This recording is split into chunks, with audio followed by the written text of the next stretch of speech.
And whoop, we've been having some technical difficulties here on the Sports Skillet Radio Show, but we've got them all figured out now. We are rocking and rolling on this week's live stream here on the Sports Skillet YouTube channel. Thanks so much for joining us. And reminder, if you miss any portion of the show, you can check us out on the website sportsskilletradio.com. We want to encourage you to follow us on our social media channels, Facebook, Twitter, Instagram, YouTube as well. And check out our show every Sunday morning at 11 a.m. on Fox Sports Radio 920 The Jersey. We've got an absolutely packed studio today. As you can see, we've got all the cameras going. I am excited about having everybody here in studio today. It is just an awesome show. So thanks, everybody, for joining us. And we've got Adrian Fedke to kick things off on the telephone line. You can find Adrian at Philly Influencer and also your new radio station. Is that not right, Adrian?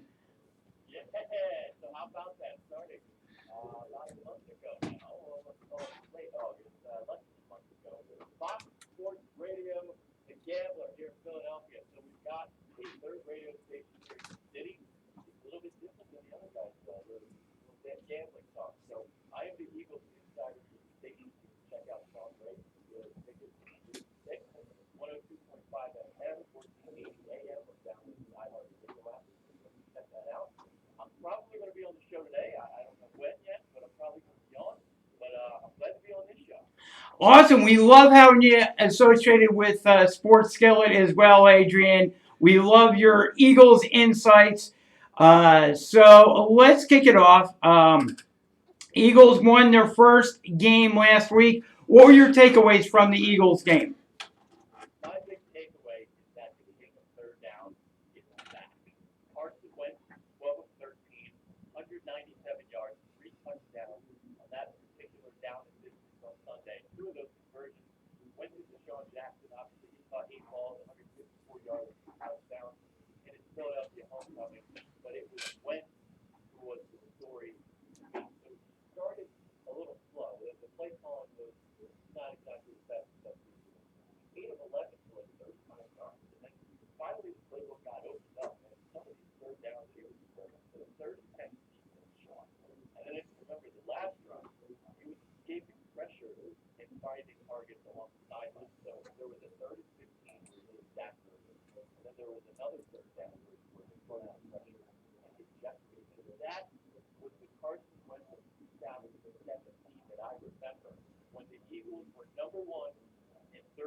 And you mentioned it. How great is it to see Carson Wentz connecting with Deshaun Jackson on those deep throws?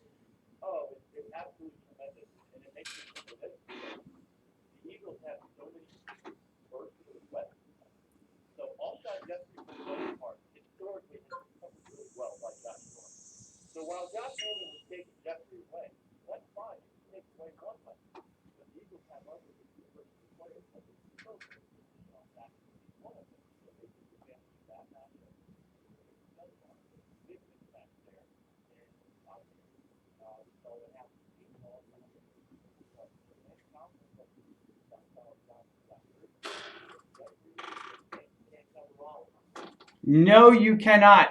Now, what was your takeaway about the Eagles' sloppy first half? Because they struggled to put points on the board. They let the Redskins get out to an early lead. They can't do this against really good teams.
Exactly. Andy Reid did not adjust at all. Whereas I was telling my brother Jeff when I got home from the show last Sunday, and he was looking at the Eagles game, and he was like, "Jay, the Eagles are in trouble," and I was like, "No, no, no, no, no." Doug Peterson can adjust. Just wait for it, because I was waiting for that Deshaun Jackson throw from Carson, those long bombs. I'm like, no, the Eagles don't panic yet. The Eagles still have it. The game in. I won't say in control, but they're still in the game. But I was a little bit concerned because if the Redskins had scored another touchdown or another field goal and got over that 20-point barrier, then I was going to be a little bit concerned. But the fact that they kept it at 20 points kept the Eagles in the game last week.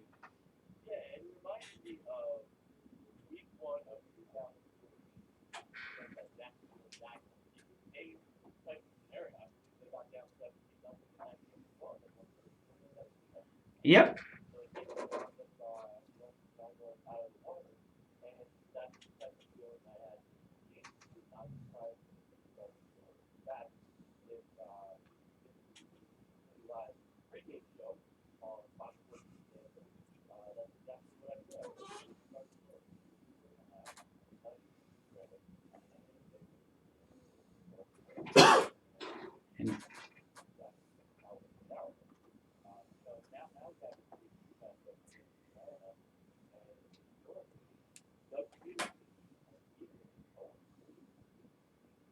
That is not boding well for the Eagles. I also want to now. What do you predict the Eagles will do this week with their running back rotation? A lot of people are calling for more Jordan Howard, maybe, who knows, a little bit more Corey Clement, maybe dial it back on Darren Sproles as he's an older running back and you want to have him fresh for the playoffs and the postseason. Maybe mix in a little more Miles Sanders, that type of thing. What do you think Peterson will do this week with the running game?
Now, the Eagles also lost one of their defensive tackles this week. I think it was a big loss for the team.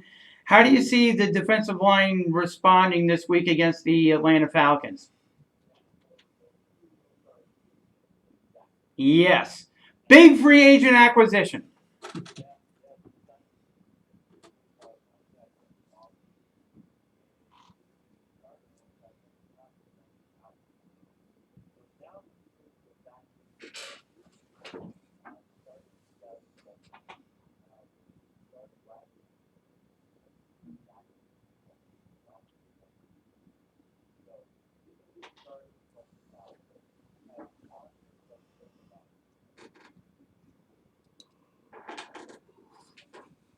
Yeah.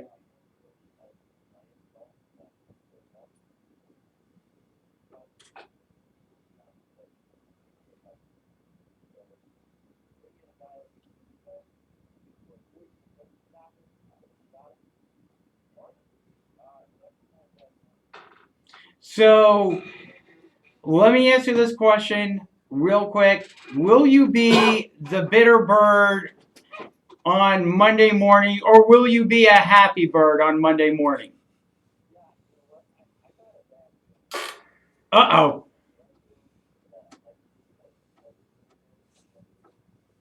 Oh no.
I hope they do. And real quick, before we let you go, I know you have to go, but real quick, I made a prediction back in July that the Mets would finish ahead of the Philadelphia Phillies.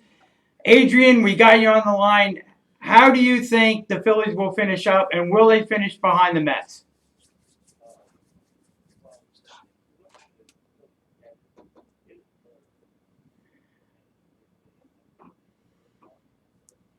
They won last night. Yeah.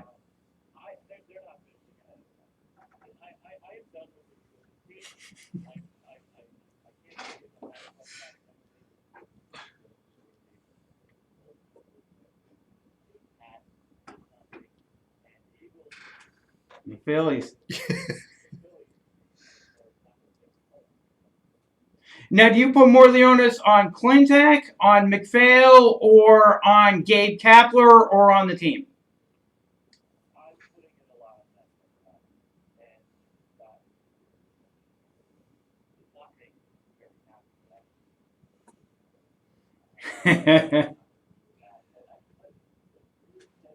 I believe so. I,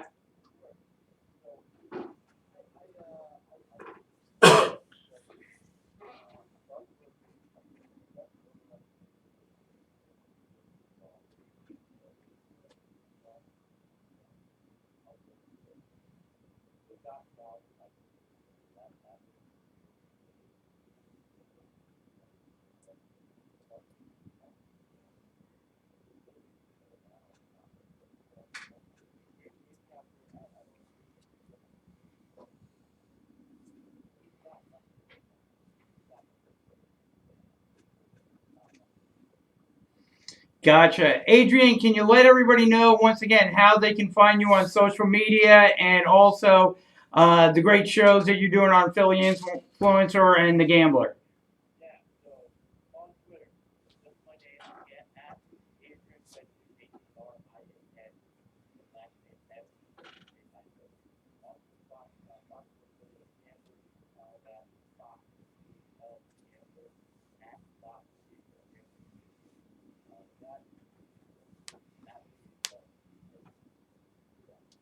Awesome. Thanks so much, Adrian. I know I got to let you run, but hopefully we can have you on again real soon, either on here or on our show on 920 Fox Sports New Jersey.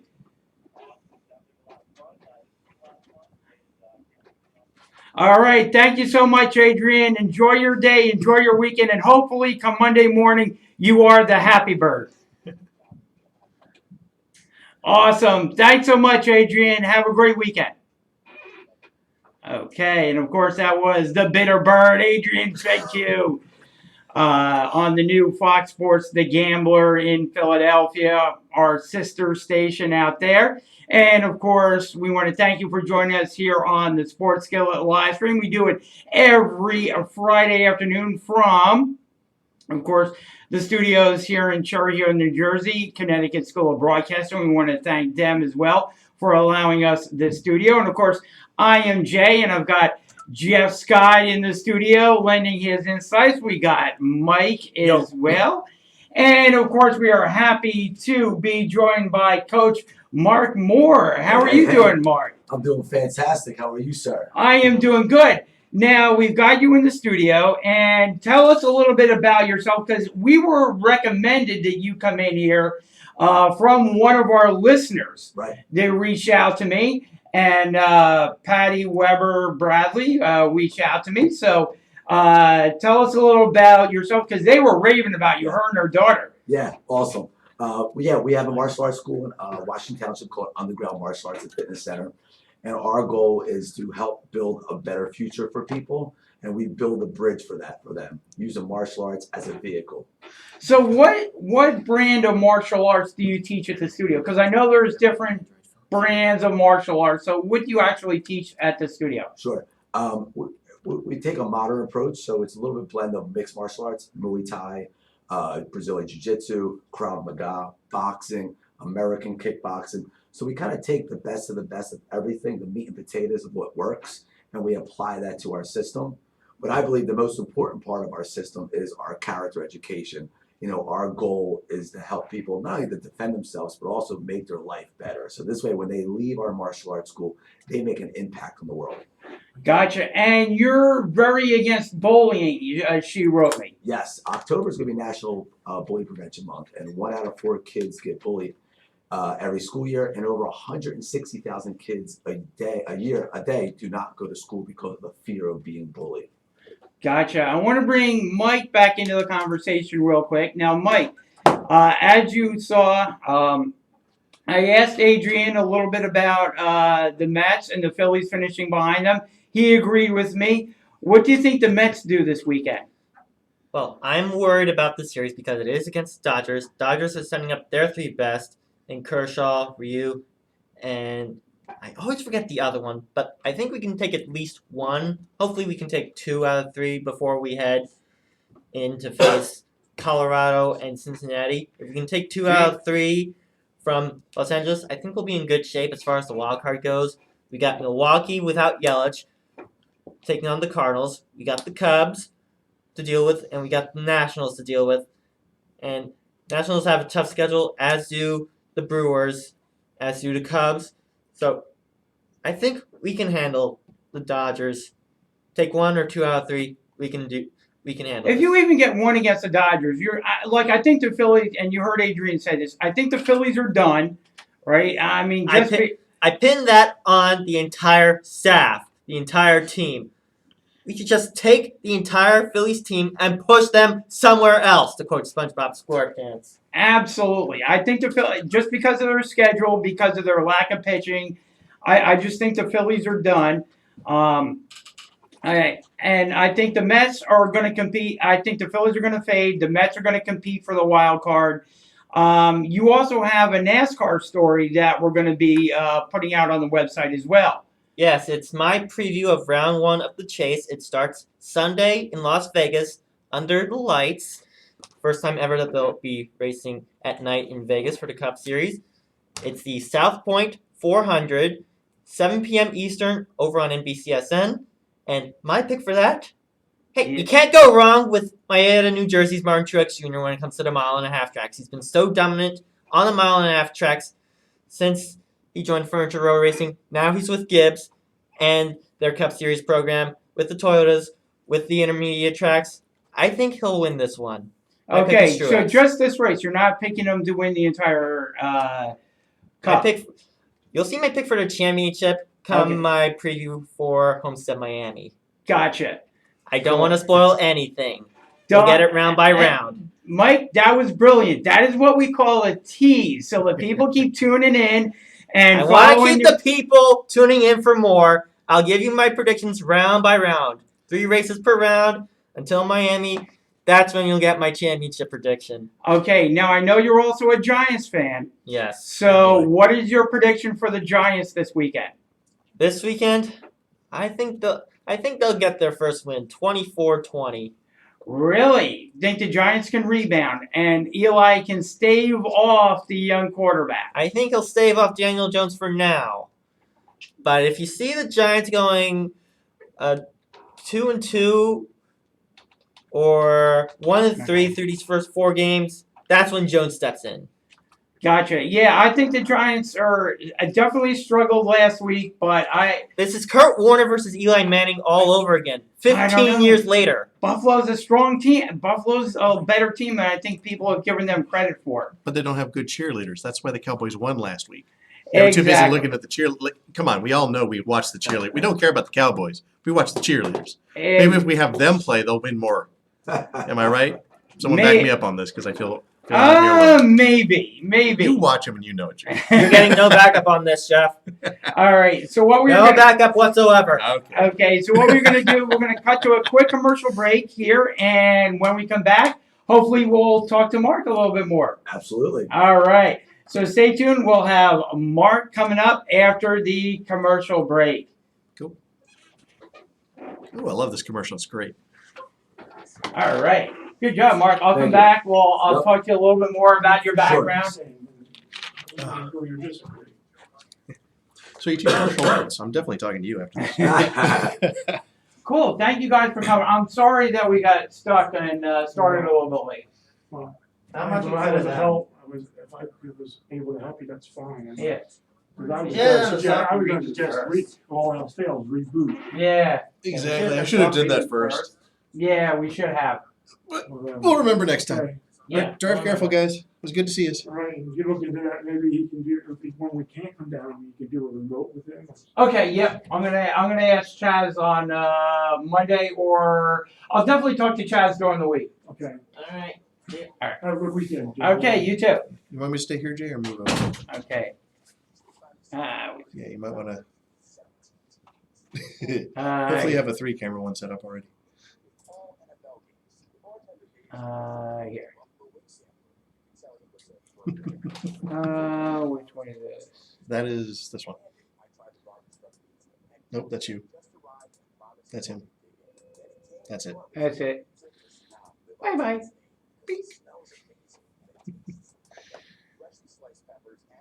You know what I'll do? Put the Spurts logo in there. How do you know what I was thinking? You know, great minds think better than you.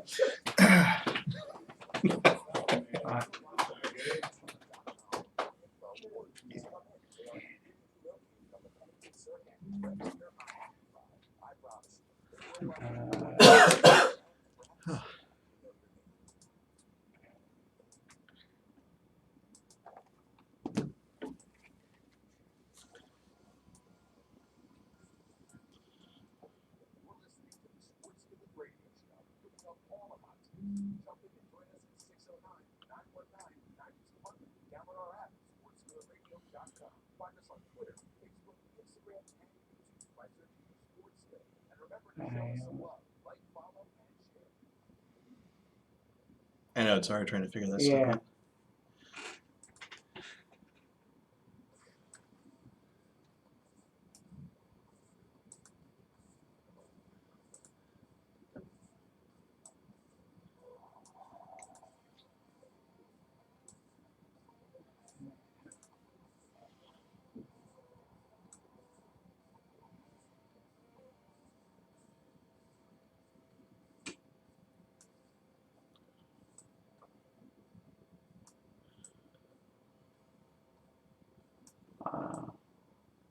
I'll just go like that.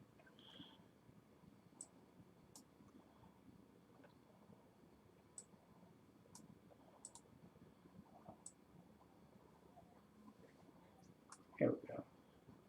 I like that. That's pretty cool. Yeah. It's a little geometric shape All right. over here.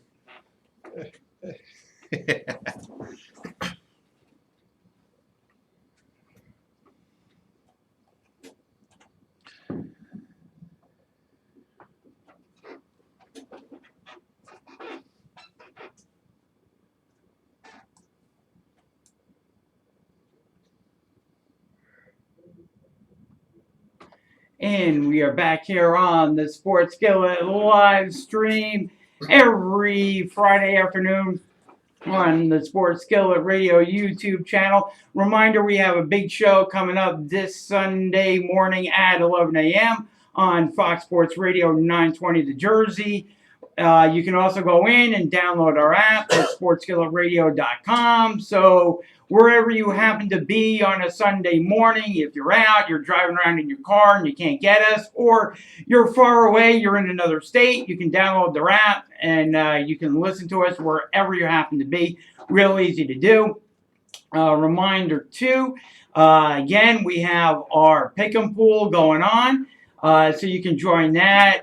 You can go to our social media accounts, and they are up there. So you click on the link, you join our pick'em pool on playbalto.com. We'll give you a link, and you can also pick games against Joe Montana and Jerry Rice. Have the excitement of doing that, and if you win that pool, you don't necessarily have to beat Joe Montana and Jerry Rice, but you win a cool $2,000. So you have the honor of trying to beat Joe Montana and Jerry Rice. And if you don't, but you come in first, then you win a cool $2,000. What can be better than that?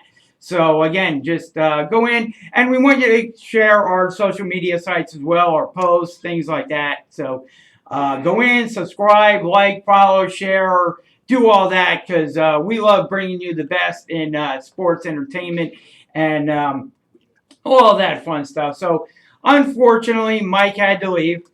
We're hoping to have him on for a longer time, maybe next week, but next week or the following week again. So hopefully we can do that. So that'll be something to look forward to again. Mike predicted that the Mets are going to do well, and I think they are. I haven't come off my prediction. No matter how well the Phillies are doing, I still think they will finish behind the Mets. Adrian, the bitter bird, fake you, agreed with me. So we want to talk a little bit more about your great program that you got going on. Can you give everybody the address of where and how they can be part of your great program? Absolutely. We're 144 Tuckahoe Road, 144 Tuckahoe Road in Sewell, New Jersey, 08080. It's called Underground Martial Arts and Fitness Center, and we're the dojo that makes a difference. Awesome. So besides karate, is there anything else? Like, do you have workout equipment there, or is it just strictly martial arts? Yeah, it's straight martial arts. We got heavy bags, we got mitts, we got medicine balls. We have a 4,000 square foot facility, and like I said earlier, it's a place where people get to come together and improve the quality of their lives. Just like sports, we kind of teach our students, hey, we want you to be the champion of your life. So whereas a lot of times we compare ourselves, we look at other people, man, I won't be a champion until I can get a trophy in the sport. But everybody has the ability to be their own champion in their own life. That is awesome. And how do you go about doing that? What are some of the things mentally that you guys go into? Sure. Every day we always have themes, and every week and every month we have a theme. Like right now, our theme at the dojo is called I Choose Me. And they say the people that are the least happy are the ones that they compare themselves to others. So our goal right now is to really get our students to concentrate on their strengths, to choose themselves, to believe in themselves, to choose the things that they're into that they like. You know, I'm on a sports radio show right now, and I know nothing about sports. That's okay. That's why I'm here too. Yeah. But you know what? I'm on this show right now. I'm choosing myself. In the past, I would have been like super nervous. But hey, listen, me, I'm in the movies. Rocktober we have coming up. So, really? Yeah. You want to talk sports? You want to talk Philly? Let's talk about Rocky. Okay, let's talk about it. And October, you asked, like, how do we get people to take themselves to the next level? Rocktober is all about the 1% challenge. And if you watch Rocky, every single movie, he has a different opponent. He has a different challenge going on in his life. And he always has to develop a new regimen to improve himself to overcome that challenge. And we call it the 1% challenge for Rocktober, which means 1% of your day is 15 minutes. So what could you do differently for the whole month of October for 15 minutes every day to improve the quality of your life? And that's all it is, just 15 minutes a day. You'd be surprised how much you can get done in 15 minutes. So if you're looking to get in better shape, just 15 minutes of walking a day will totally change your life in a month. So it could be walking. Could it be eating something different, or could it be, you mentioned exercise. Sure. Like what exercises could somebody do? If fitness was their goal to change for that Yep. month, 15 minutes of meal prep. So on the night before the next day, there's a famous quote, finish your day before you start it. So the night before for 15 minutes, have an idea what you want to eat the next day, or prep some meals. So this way you're not in a rush and you're just eating everything and anything that's in sight. So you could do that. You could 15 minutes of a workout every day, or just 15 minutes of positive reading in the morning before you start your day will really help your mental mindset and your mental fitness. That is awesome. So what exercises would you recommend like people do that they could get done within those 15 minutes? Would it be like push-ups, sit-ups, something like that? Would it be jumping jacks? Would it be, I don't know, lifting weights? What would it be? Anything. Most people, we make it complicated. And we make it complicated because we're constantly trying to find the right secret. And there's no secret. So 15 minutes of walking, 15 minutes of push-ups. The reason why people want to think, I'm going to have an hour workout, 2-hour workout, I got to throw up. It's because the food that we eat. You can always out-eat any workout. A workout's only going to be 45 minutes, but you're ingesting food all day long. So if you can eat sensibly, you won't have to work out as hard and you won't have to put so much focus on it. So 15 minutes of walking, push-ups, squats, it's perfect for you. Instead of going, and that's the other thing too, instead of going to the gym, because I think that deflates a lot of people. Like, I have to go to the gym, oh, it's rainy out or it's overcast, I'm not going to go to the gym. Or that guy that looks better than me is next to me on the treadmill, making me look bad. I can't deal with that. Yep. I'll just stay in bed. Exactly. So it's like, so what you're saying is that will motivate people to do it more often rather than having to sign up for and go to the gym, just that 15-minute segment. Yep. When you start small and you think of a small goal that you can accomplish, what it does, it builds momentum. And when you achieve something small, you're like, okay, what's next for me? So many times we think, all right, I'm going to start losing weight. That means I have to do this now, this now, this now. And all of a sudden, you stop before you even started. And every single winner was once a beginner. And going back to the bullying, so many people, even adults, you let other people's opinions dictate your life. And a lot of times it's because you're not in love with yourself. And the whole topic of I choosing me is, man, be in great shape. Because when you're in great shape, they say, a workout is equivalent to a Zoloft, and a Zoloft is an anxiety pill or an antidepressant pill. Oh, yeah. So just by working out, it boosts your morale. So do it for yourself. Don't do it for anybody else. So I'm going to ask this. Since you talk about that, you let other people dictate you. Now, I've had this, and I'm sure, Jay, you could probably back me up on this. Let's talk about work. Being at work and having that type of situation there where you have to do a job, but you have to rely on these people to give you the input and all that. And let's say there is the bullying, because even as adults, we get bullied. I mean, you got the boss who's a jerk. Let's just be honest. Yeah. How would you, what kind of inspiration would you give someone in that situation? I mean, there's a difference between, just quit your job, but let's say you can't. Right. You know what I mean? Like, what would you tell someone like that? Just a lot of times, like they say on social media, don't feed the trolls. So it's like when you're a little kid and your brothers antagonize you. Once you respond back, it's like you fuel it. Now they know. Right. You wait till after they go to sleep. Yeah. A bad guy, they want weak targets. So a lot of times when someone's bullying you, it's one, because they're insecure about themselves. Happy people make other people happy. Negative people like to ruin other people's lives as well. So when you're at work and you're going through a situation, try to be bigger than it. Try to counter back with something positive. And in life, you get what you tolerate. So if you feel bad about yourself, you'll let other people treat you bad. But when you're a confident person, it's funny, online, people text me every day. They write to me on Facebook every day, and it's stuff that's motivating. They never write me anything negative because they know my tolerance, my high standard of who I am. So a lot of times, if you're getting that bullying situation, it's because someone's thinking that you're a weak target. And it all starts with you, back to I choose me. Yeah. When you get better, everything around you gets better. Cool. It's funny, they're talking about that situation. I was just at a party this past weekend, over 300 people, beautiful 50th birthday at Lucian's Manor.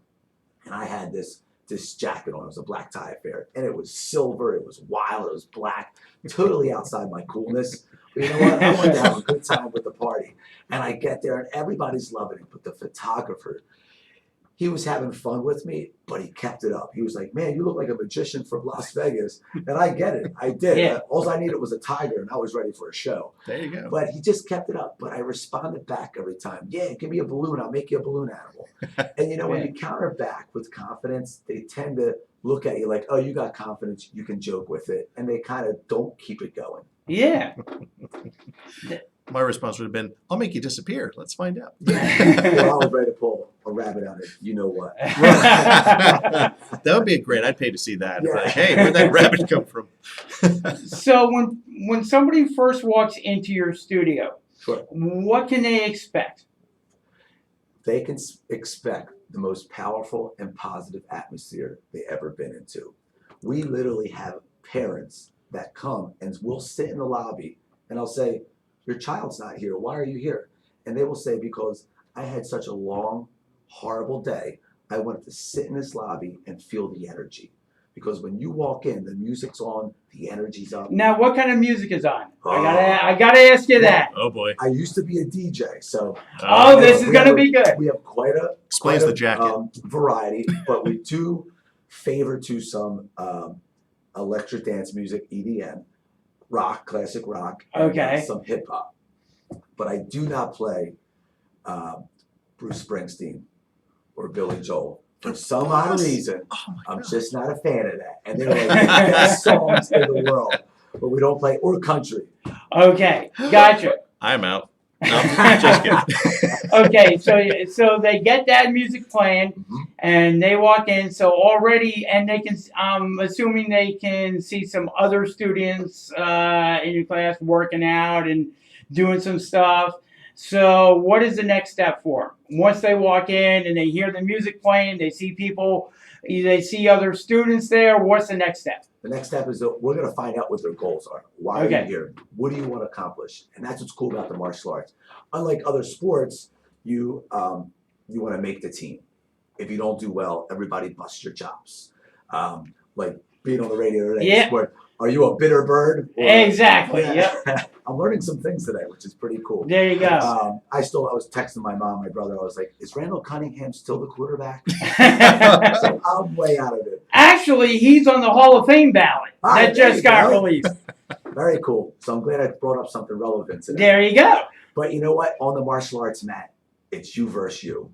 So our goal is to make you better. So when we find out your goals. Now when you step into class, we'll know, do you want more discipline in your life? Do you want to be more fit? Or do you want more positivity? And our class combines the 3 S's: strength, self-defense, and success. So every class, you're going to get all 3 of those mixed in. So it's high energy, fast paced, and just a blast. That is awesome. So do you have adult classes as well, or is it just the kids? Or no, adults not. Martial arts is just not for adults, and that's one of the misconceptions, because you see the Karate Kid, you see kids doing it. Yeah. And it's one of the most longevities, that helps with your life, because you're working on balance, you're working on cardio, but it's a workout with a purpose. So when you're working out, you're learning a hobby, which is pretty cool. But we have a 5 and 6-year-old class, a teenager class, a kids class, and an adult class. Did you hear that, Jay? 5 to 10. You're set. I am set. Where's the application? You can go online to their website, if I remember correctly. and people can sign up on your website. Sure. It's www.martialarts with an S, Martial Arts Sewell, SEWELL, New Jersey. Martial Arts Sewell, New Jersey.com. Cool. And I wanted to give the Bradleys a shout out as well. Bradford. Bradford. My bad. I am sorry. but I wanted to give them a shout out because they recommended, because you are amazing. I can feel your energy just from here. They recommended you to us. Um, what can you say about them, uh, Peg and her daughter? Well, amazing family.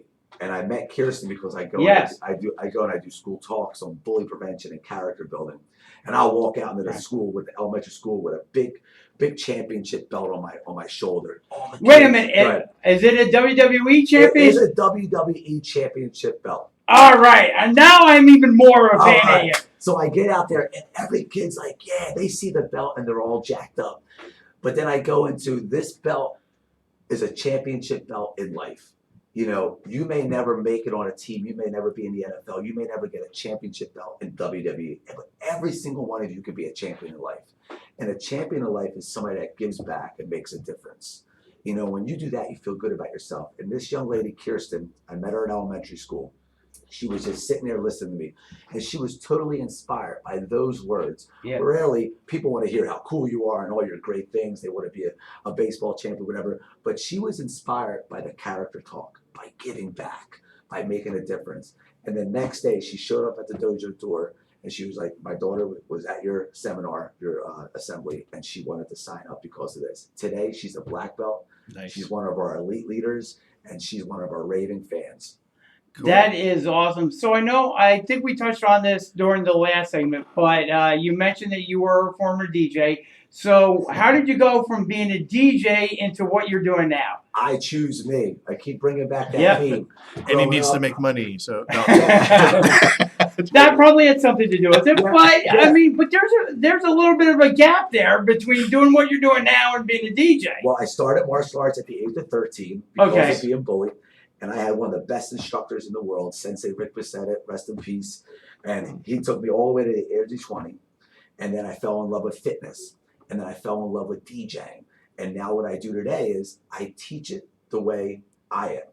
You know, I used to try to teach it like my instructor. He was on the USA National Karate Yeah. Team. He was the coach of the USA National Karate Team. Cool. And I thought, I have to be like him if I'm going to have a great school. He had like 60 students around the time that I was there. Today, we have almost 400 students in our program. I'm not a champion. I'm not on the USA National Karate Team. But what I get to do every day is make champions in life. And I do that through being me. By taking the DJing, by taking the martial arts training, by taking the fitness, and I apply it to who I am. There you go. So I have a question. Now this is something. Now you touched on handling bullies in life. Don't give in to them. Sure. Don't feed them. Now we're talking about the children now.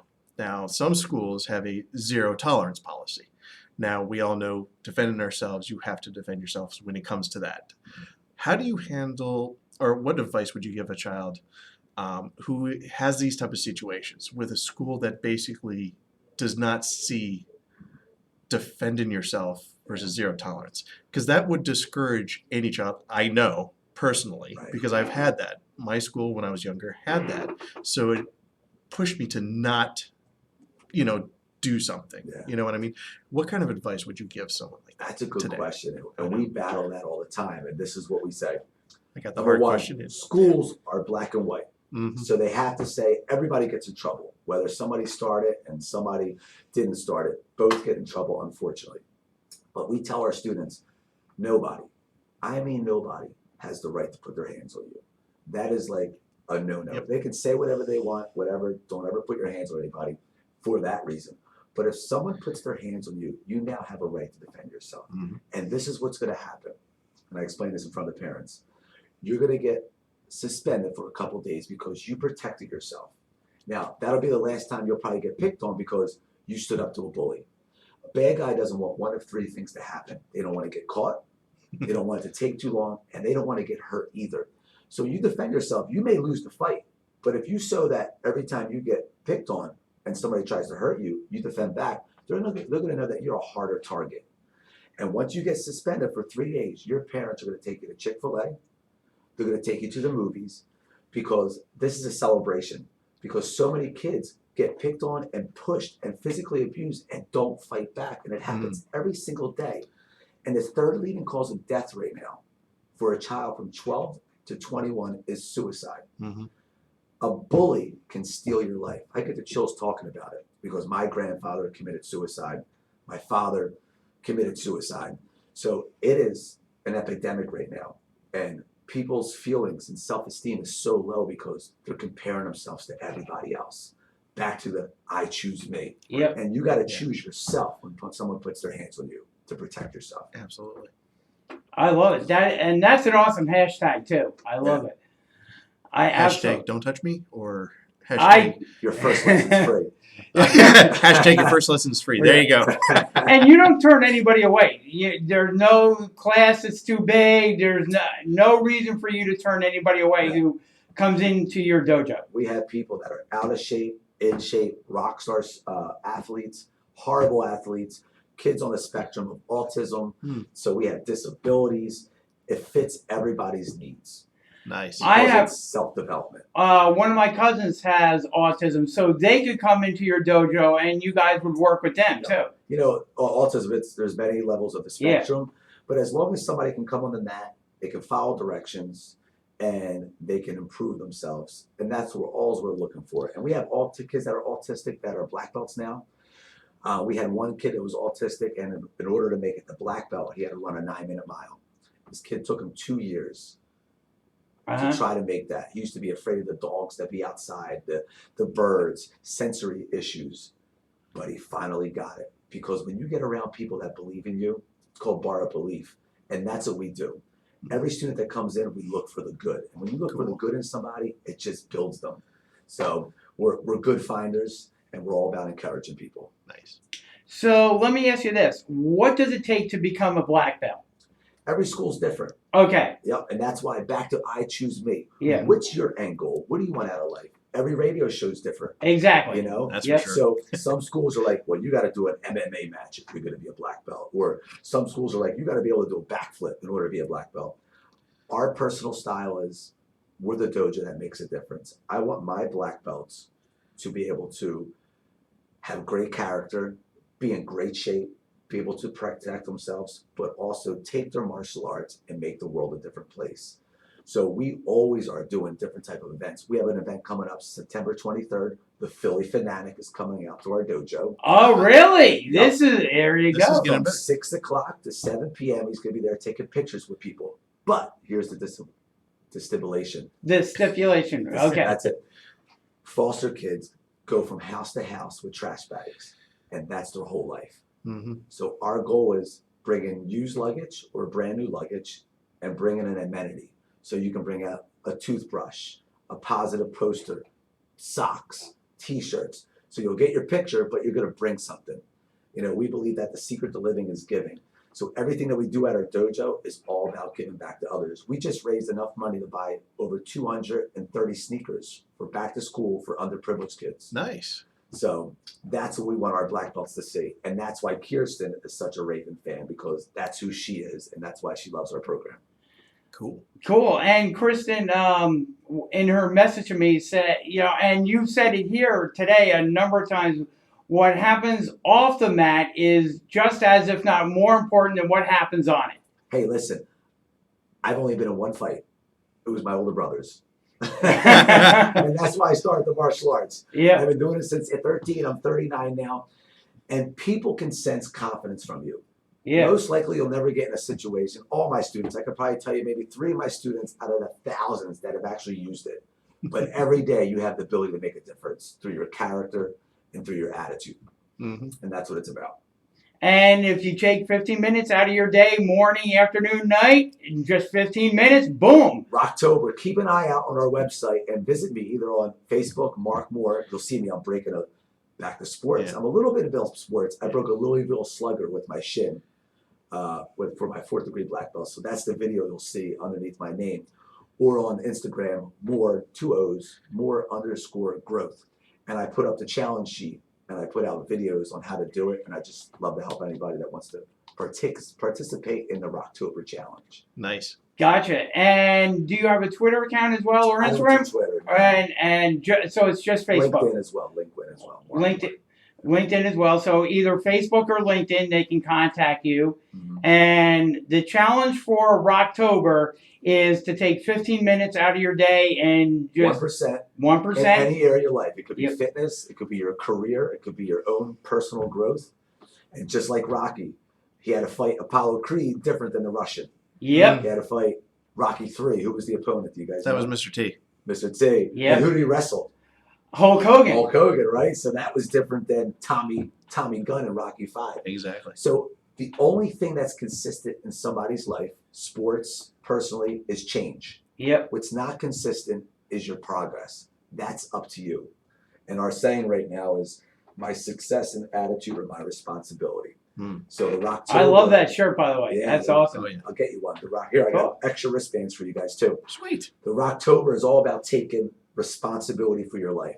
We always think like, I don't want responsibility. That's not my fault. But when you say that, you give away your power. Nice. But when you take on the responsibility, hey, this is my fault. You've now taken in the power to change it. Mm-hmm. So change is always going to happen, but it's up to you to develop the progress. Nice. And I think too, if people take responsibility for whatever it is, you may make an error on something or whatever, but if you take responsibility for it, I think people look at you differently because, hey, this person took responsibility for what they did. So I know I can trust them because if they make an error, they will own up to it. So I can trust that person more because he's not going to go. He or she is not going to shy away from it or blame somebody else. They are a stand-up person. That's what leaders do. I do success talks at companies, and I was at Chevrolet speaking to their sales reps, and I was listening to the manager, and one of the sales reps had an issue, and he said, "That's my fault. I'll change that." It really wasn't, but he took on the responsibility, and people like that, and it gives you the power to change something. I know a company you could talk to might help them. I won't say it right now. Back to the encouragement. Yeah. A little bit sports related. There's a book called Power of Positive Teams, and the guy talks in there that the average winning teams in the NBA, there's a study that they did. The reason why they are the average winning teams because they are more likely to do fist bumps, high fives after each play. And it just shows the power of positivity and encouraging others. That's interesting. We're going to have to take a look at that this upcoming year. And Kelly, who is a co-host of our show, is a huge NBA fan. I mean, she lives for the NBA, especially the NBA playoffs. And she's going to be watching the live stream, I'm sure, and I'm going to mention it to her. And we're going to actually be watching that, I think, more this coming NBA season. To see exactly how true that is, the fist bumps, the high fives, and everything like that, versus the people just kind of heads down, going back to the bench, or I just saw a video. One guy he made a mistake on the court, and he's running back to the other side with his chin down, and his buddy, one of his teammates, ran over and lifted his chin up with his hand and was like, "Keep your head up." On the inside of these wristbands, it says, "I got this." Nice. Oh, cool. And that means this. There's an ultra marathon runner, I forget his name. An ultra marathon runner is somebody who runs 100 miles. Yep. And throughout the run, he's like, you can either be like, "Oh my God, my feet are killing me. I'm getting tired. I'm dehydrated." But he says the whole race, "I got this. I got this." Your mind can only think of one thing at a time. I'm sad or happy. I can or I can't. The choice is yours. It's your responsibility to control that attitude. So throughout your day, when you're going through a struggle, "I got this." And it just kind of builds your morale a little bit. That is awesome. I'm going to try that. If something happens, with the show or something like that, equipment. Today. Today, when we went on a little bit later than we wanted to. And what happened? It turned out to be a very simple solution. Exactly. We didn't think of until the last possible outcome. Exactly. Okay. And that's the thing. It's normally the easiest thing, and you don't think of it until the very end. I know, right?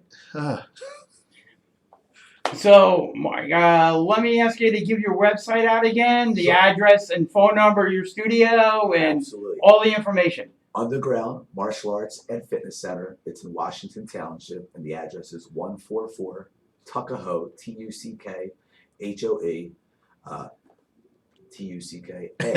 Tuckahoe, Road, Sewell, New Jersey, SEWELL 08080.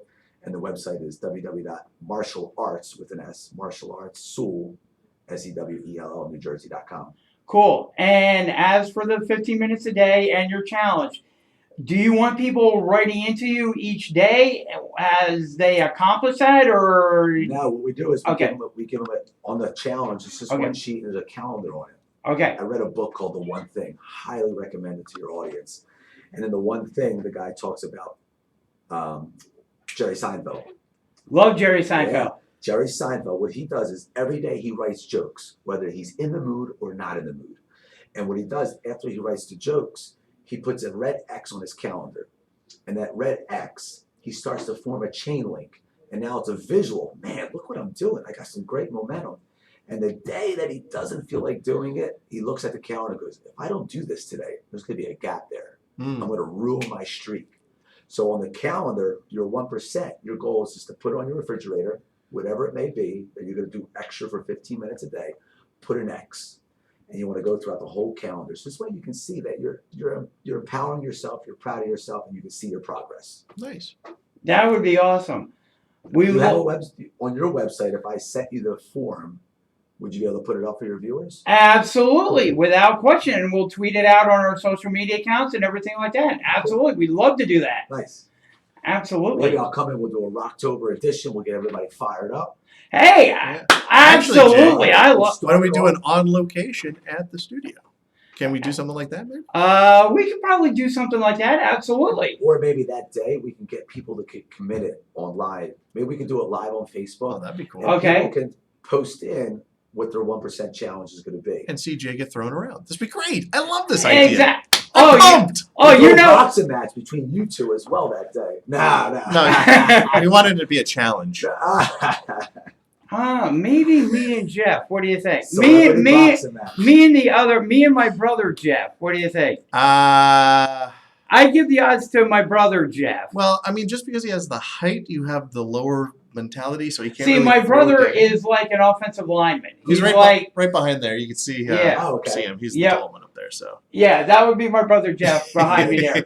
So he stands like 6 foot tall, so over 6 foot. So you can see there's a little bit of a discrepancy between Jeff and I there. Yeah. You know, But it's but like Stoles, the guy runs real fast and no one can grab him. It's like, yeah. So you can't knock out the little guy, Jay. So you You might know, have a chance. I mean, I have speed and maneuverability there. He'll brace you up. It'll be like a pig thing. You can't get a hold of him. It's perfect. One of the best self-defense techniques is showing somebody the back of your Nikes. There you go. That means you're sprinting away. Or are There you you beating go. them with your shoe? Yeah. There you go. It all depends on how you look at it. I love it. Kelly might be beating somebody with her shoe. I don't know. I don't know. It's probably gonna be See, you if you keep talking. we have to ask Kelly her defense techniques. We could do that. What could be the challenge is your challenge, whatever your 1% is, to see what the finished product is at the end of the month, and to see who stuck with it. Oh, that'd Hey, there you go. I like to see if I can. Maybe still do that the could be your splits, actually. challenge to Sports Skillet then. All right, let's do Yeah, it. see who let's do the challenge, 15 minutes a day, and we started in October, so we have a couple of weeks now to kind of marinate over, what we're gonna do for the 15 minutes, good. and it can be something different each day, right? It doesn't have to be the same thing. You can do push-ups one day, nutrition the next, sit-ups the next day, or Sit up in bed and get out. I love That's that it. idea. That's it. or just taking a 15-minute walk each day, something like that. And going back to, it doesn't have to be fitness related. Like Yep. say if you have a company and it's like you're not good at social media, you could say every day for 15 minutes, I'm going to post something on my social media. There you So go. There you just picking something to improve the quality of your life, because when you get better, like I said, everything around you gets better, and progress is one of the biggest keys to happiness. I love it. Nice. And once again, just so you can get the information out there again, website, name of the company, and Underground Martial Arts and Fitness Center, Washington Township, New Jersey, and the address is 144 Tuckahoe Road, Sewell, New Jersey 08080, and the website is www.martialartssewellnewjersey.com. Awesome. We love having you on the show. You're welcome to stay around. Jeff and I are gonna be talking some sports and some other stuff, some fun topics. Yeah, she No, I'm gonna throw some topics at you Oh, okay. that I think you're going to enjoy. This is my 15-minute challenge here. Okay, Exactly. But you're welcome to stay around, talk some sports, or I'll do my best. all right, cool. You'll see me and you'll be like, man, I could do it. Just if this guy can't, No I got way, this. no way. No. Okay, so Really? right now we're going to transition over. We're going to do my brother segment that All right. we have on the show each week. It's called This Week in Sports History. He gives a preview of the coming week and what transpired in the world of sports. So it's a great segment. So here is Jeff with This Week in Sports History. I can click on it. There we go. And transition. Here we go.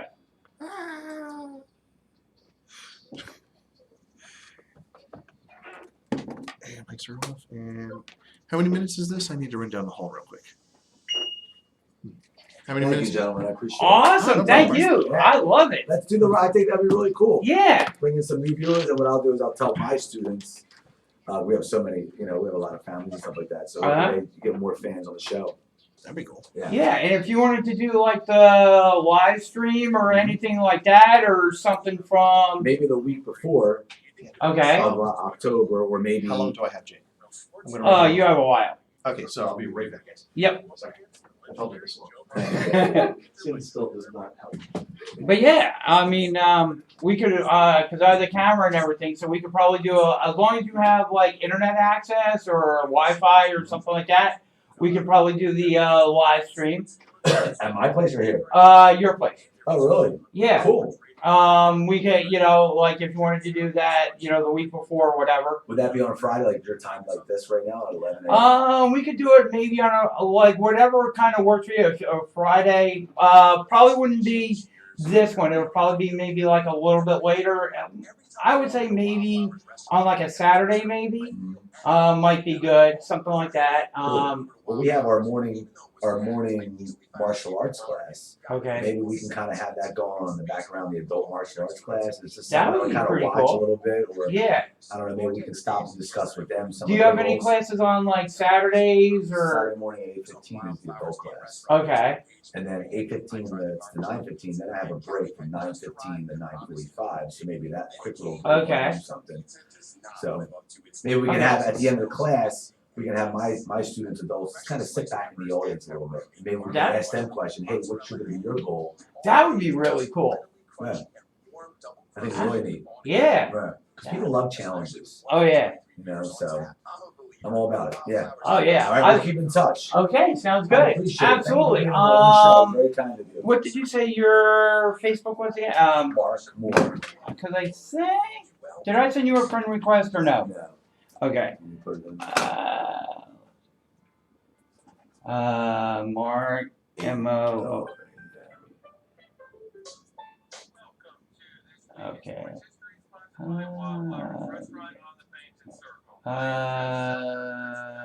On September 16th in 1890, George Whitney Calhoun, co-founder of the Green Bay football franchise, named the team the Packers. He must not be Often overshadowed by the more like famous same Early type of George served yeah. as the team's This one? Yes. Underground. Yep. There we go. support and interest in the Cool. team. Friend request has been sent. Awesome. Perfect. And then once you're done your show today, I'll come up with some ideas and we'll just chat and hash it out. I think it'll be Okay, really cool. sounds good. Thank you, my friend. I Definitely. appreciate Thank letting you. me be on the show. It's very kind of you. Thanks Oh, wait. for coming out. I appreciate it. Awesome. I choose me. Keep being yourself. I love it. Absolutely. Thanks, Jeff. Thank you Have a so great much. rest of the day. You got it. Yep. And like I said, hit me up with your ideas and stuff like that. Okay. And we'll work something out. Perfect. Major League home run. Kansas City won the game 10-1 over California. On September 18th in 1963, the New York Mets lost to the Philadelphia Phillies 5-1 in front of 1,752 fans in the final ever game at the Polo Grounds. The New York Giants, who moved to San Francisco, lost to the Pittsburgh Pirates 9-1 in their final game at the Polo Grounds in 1957. Due to delays in building Shea Stadium, the Mets played the 63 season at the Polo Grounds. Three short pitch complete game for Philadelphia, yielding only one run. Greg Anderson Martial pulled arts off for the Mets as they prepared to move to Shea Stadium. On September I should trick everyone and just move over to this seat. 1947, Jackie But Robinson actually, I kind of like staring across from me, so I think I'll sit that way. Jackie Robinson, having Oh, broken this the is color not good. What barrier is this in from? Major League Baseball, played first base for the Brooklyn Dodgers in his rookie campaign, hitting .297 with 100. Yeah, so what did you want to talk about, or is this your blindly blindsided? Have you ever heard of what it is? The Bang Brothers? The Bang Brothers. That sounds so familiar. Let me just double check. The Bang Brothers. I believe I do know them. I think I. And well, it's a pornographic film studio operating from Miami, Florida, which is founded Yes. in 2000. So we are talking about that. We are. Holy, are you sure that's what you want to talk about? Because they have put in a Oh no. yes. However, by winning the match against Riggs, she won so much advancing women's rights, not just in sports, but in the workplace as well. Oh no, it's not the Marlins. It's the 1970, Monday Night Football first aired on ABC with a game between the Jets and Browns in Cleveland. Advertisers were charged. They put in a $10 million bid on the naming rights for the new Miami Stadium. Oh my God! And they want to name it and they want it to be called the BBC. I figured that might get a good reaction out of you. Oh my God! Oh my. Oh, okay, yeah, I'm definitely looking at this article. I'll act surprised, but yeah.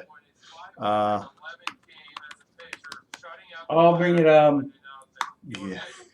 Bang Brother bid. Monday Night Raw coming for you live from the Bang Brothers Center, otherwise known as the BBC. Wow, that's. I figured. Yeah, that. Yep, bids win $10 million. Oh Yep. my God, made see that. Oh. Okay.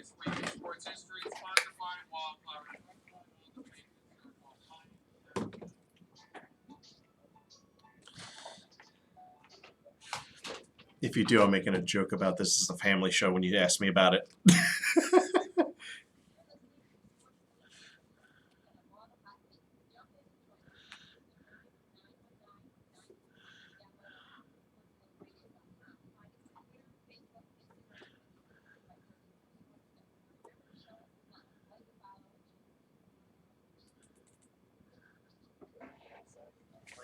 Okay. I wanted to give myself a couple more seconds while I do this. Go up against the legendary Joe Montana. Enter by joining our pickleball. Follow us on Yeah. Sports Skillet Twitter, Facebook, YouTube, Instagram, and we will send you the link to battle the former 49ers quarterback and receive $1,000 if you come out on top. Remember to tune into the Sports Skillet live stream every Friday afternoon and every Sunday on Fox Sports Radio 920. The Jersey. And check us out on SportsSkilletRadio.com. Download our app And take us on the go.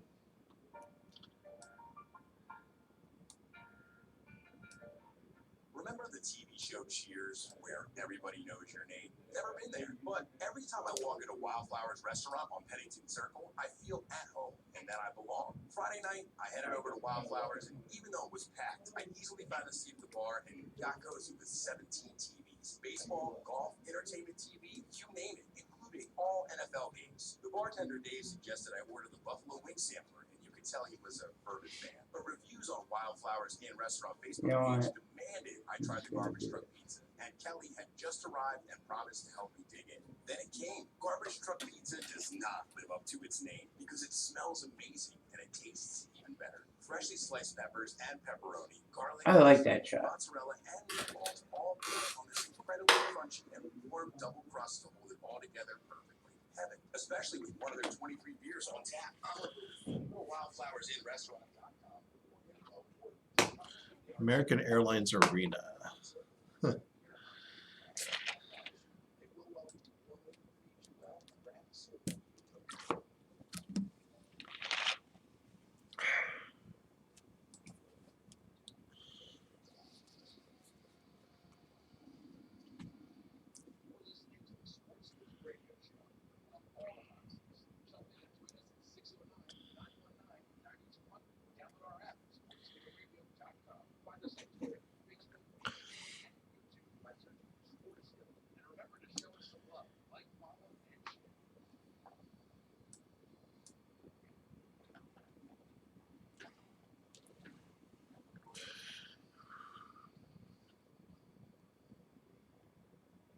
And we are back here on the Sports Skillet Radio Show, right here on YouTube. It is our Friday live stream, and it has been rocking Oh my since the beginning of the show.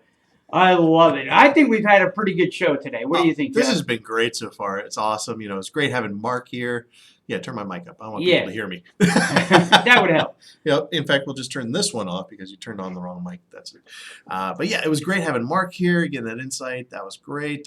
Earlier today, I've already Yeah. blanked. See, this is how bad my memory is. That's what my 15-minute goal is, to remember things more than 15 minutes. Okay, there you go. See, and I like this. I think this will be a good, a good thing for Sports Skillet to do. Absolutely.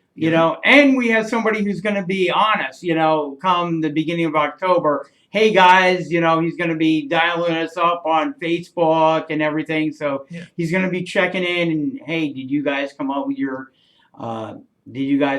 goals for October? Yeah. And not to mention the bidding rights between you and your brother who will win. So I already got that already going. Yeah. So people can start bidding on who's going to win. There So, you go. You know.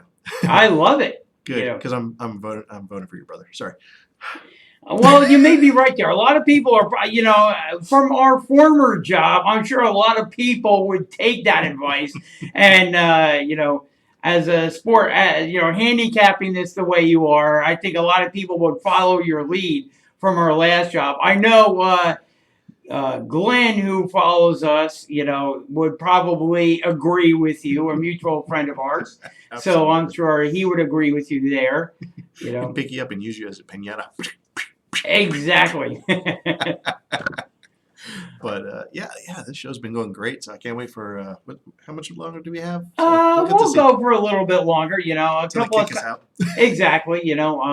Nobody has signed the studio out behind us, so that is a good thing. That's a plus. But yeah, a couple of stories that I wanted to get to because this is my opportunity to give you like a lot of voice because on our show on 11 a.m. on Fox Sports Radio 920 The Jersey. We have a lot of voices there. So we each like to get our own opinions out and everything. But, this is a way for me to allow you to get your opinions out and everything. That's fine. And because it is YouTube, I can go into some racier stuff here. Oh, boy. Some other topics. I don't like where this is going. What do you got planned? So here's the thing. All right. This came across the wire yesterday. And on social media and Yahoo and some of the sports sites. And I will try to read everybody what the story is going forward. So what it is it involves Miami. I just lost it. It involves the Miami Heat in basketball specifically. I'm going to try to bring up the other windows that I just closed there. But what happened is the American Airlines Arena. Let me see if I can bring it up here. Your 15 minutes is to be more prepared. Exactly. Come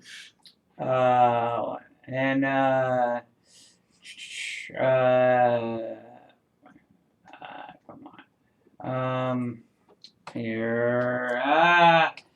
Well, what it is there we go. So what it is the American Airlines Arena in Florida, Okay. otherwise known as the AAA or the AAA, Okay. has been the home of the Miami Heat since its construction in 1999. Mhm. However, times change, and American Airlines last year announced it was no longer looking to renew its sponsorship of the venue. Oh. So You're planning on putting in a bid and calling it the Sports Skillet Center. I would love to do that. That would be awesome. That would be tremendous. You know, the Sports Skill Arena, and it's a warm weather environment, so There you go. people can go in their flip flops and shorts and t-shirts. You know, and the bad downside is it would be in Florida, but I'm sure I could get everybody to take vacations there and everything. Oh yeah. But so American Airlines announced we're out. We're not paying for it. Go, take our signage down and everything. We're out. So now the arena has to find a new sponsorship and resulting naming rights for the stadium. So it's going to cost somebody a pretty penny because whenever this comes out, you're talking millions of dollars. Yeah. To have your name on the stadium, to have it known as your company's name and everything, and pictures and signage and everything like that goes along with it.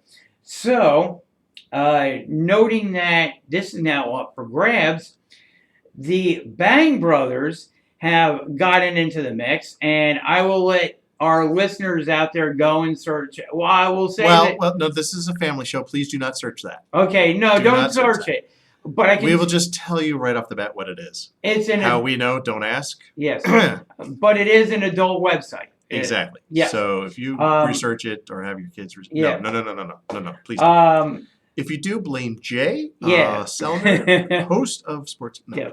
Yeah. So they have submitted apparently a $10 million bid for 10 years of naming rights.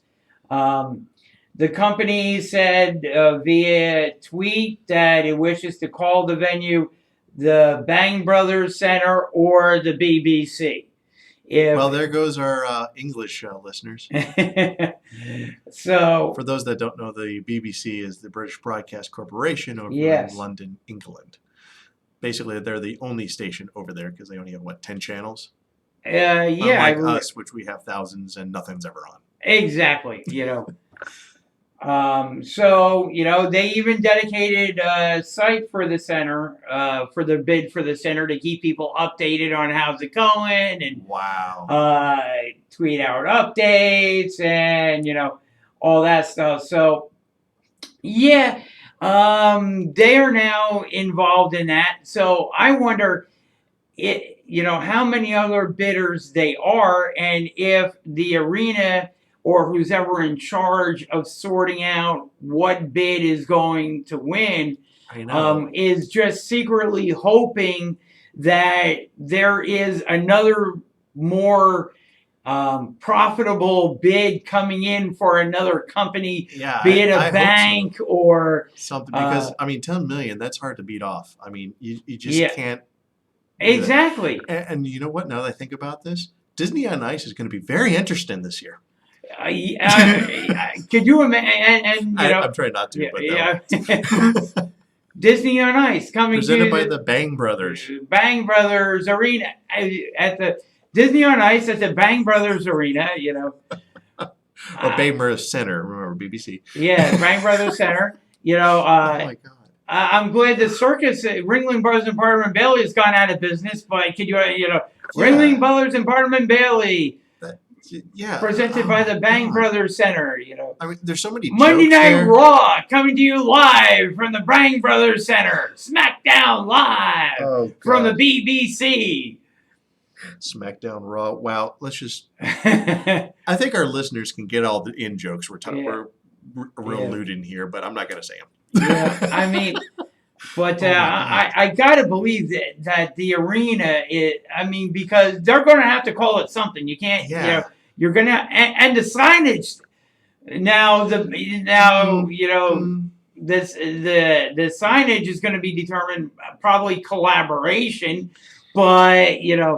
it's like we're trying to make the so that's going to be interesting as well.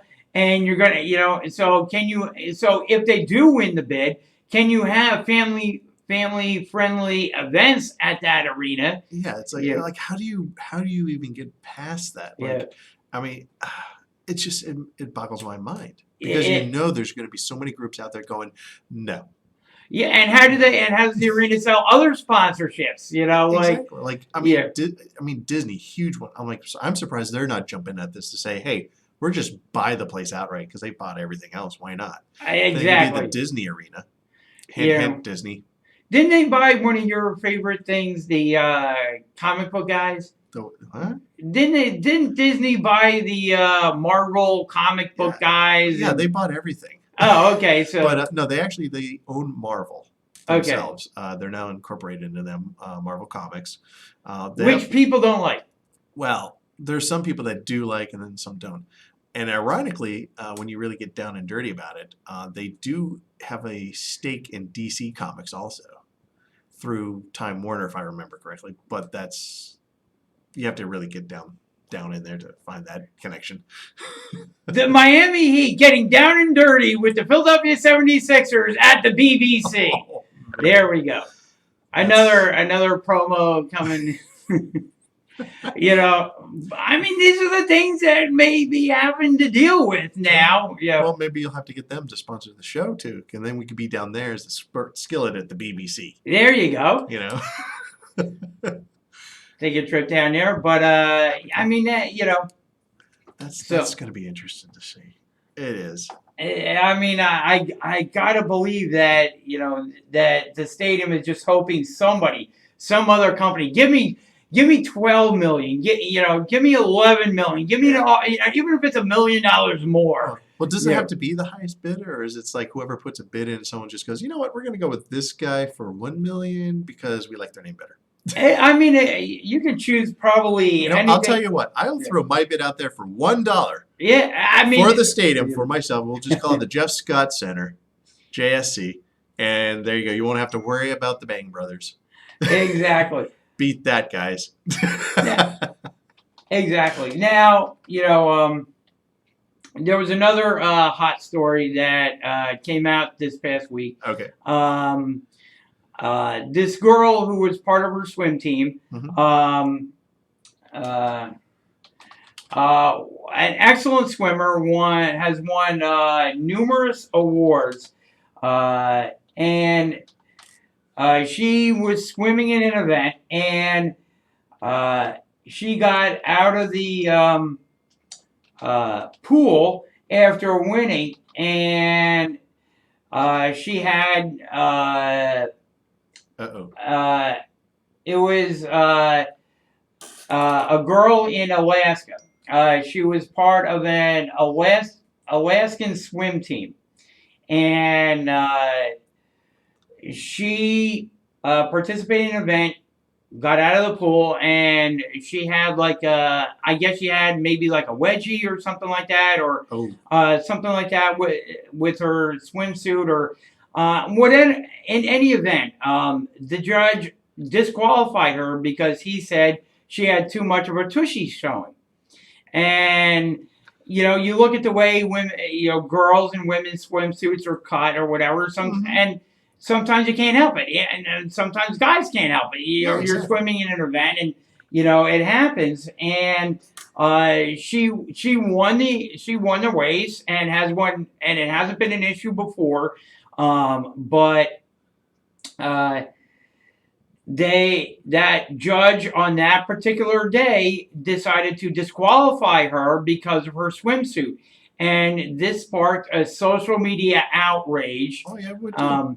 Why are you picking on this poor girl? She had nothing to do with it. She was just trying to win her race, compete in the event, and for this stupid thing, which you haven't done before, you disqualified her because of her swimsuit, and everybody else had the same type of swimsuit, going on there. Well, It turns out that the official's disqualification of the high school student athlete for wearing an allegedly revealing swimsuit um, uh, added fuel to the controversy over the policing of female athlete's body during a meeting in Anchorage. The female official disqualified a 17-year-old Diamond High School student who had just won a 100-meter freestyle race on the grounds that the seat of her swimsuit was exposing too much of her behind.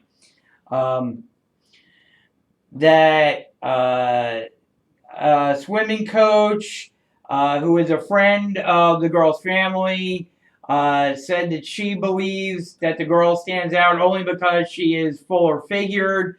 Other people familiar with the girl said that it's unlikely she wore her suit in a manner that contravened attire rules intentionally. The swimmer's mother told a local news station that the official had previously critiqued her younger sibling's swimsuit. The Anchorage School District announced that it is overturning the disqualification. So bravo to them. Yeah, that's and good. reinstating the team's lost points. The district has also removed the official certification and will Good. suspend the swimsuit coverage rule moving forward. So bravo for them for Exactly. taking the stand, for standing behind the high school girl. Who, we were talking about bullying in the last segment, and right there is a perfect example of this official bullying this girl. And you could go with body shaming. Yep. I mean, these are official school issued uniforms. It's not like she went out to the store going, "Oh, this is the number, and look, it shows off my tushy." Yeah.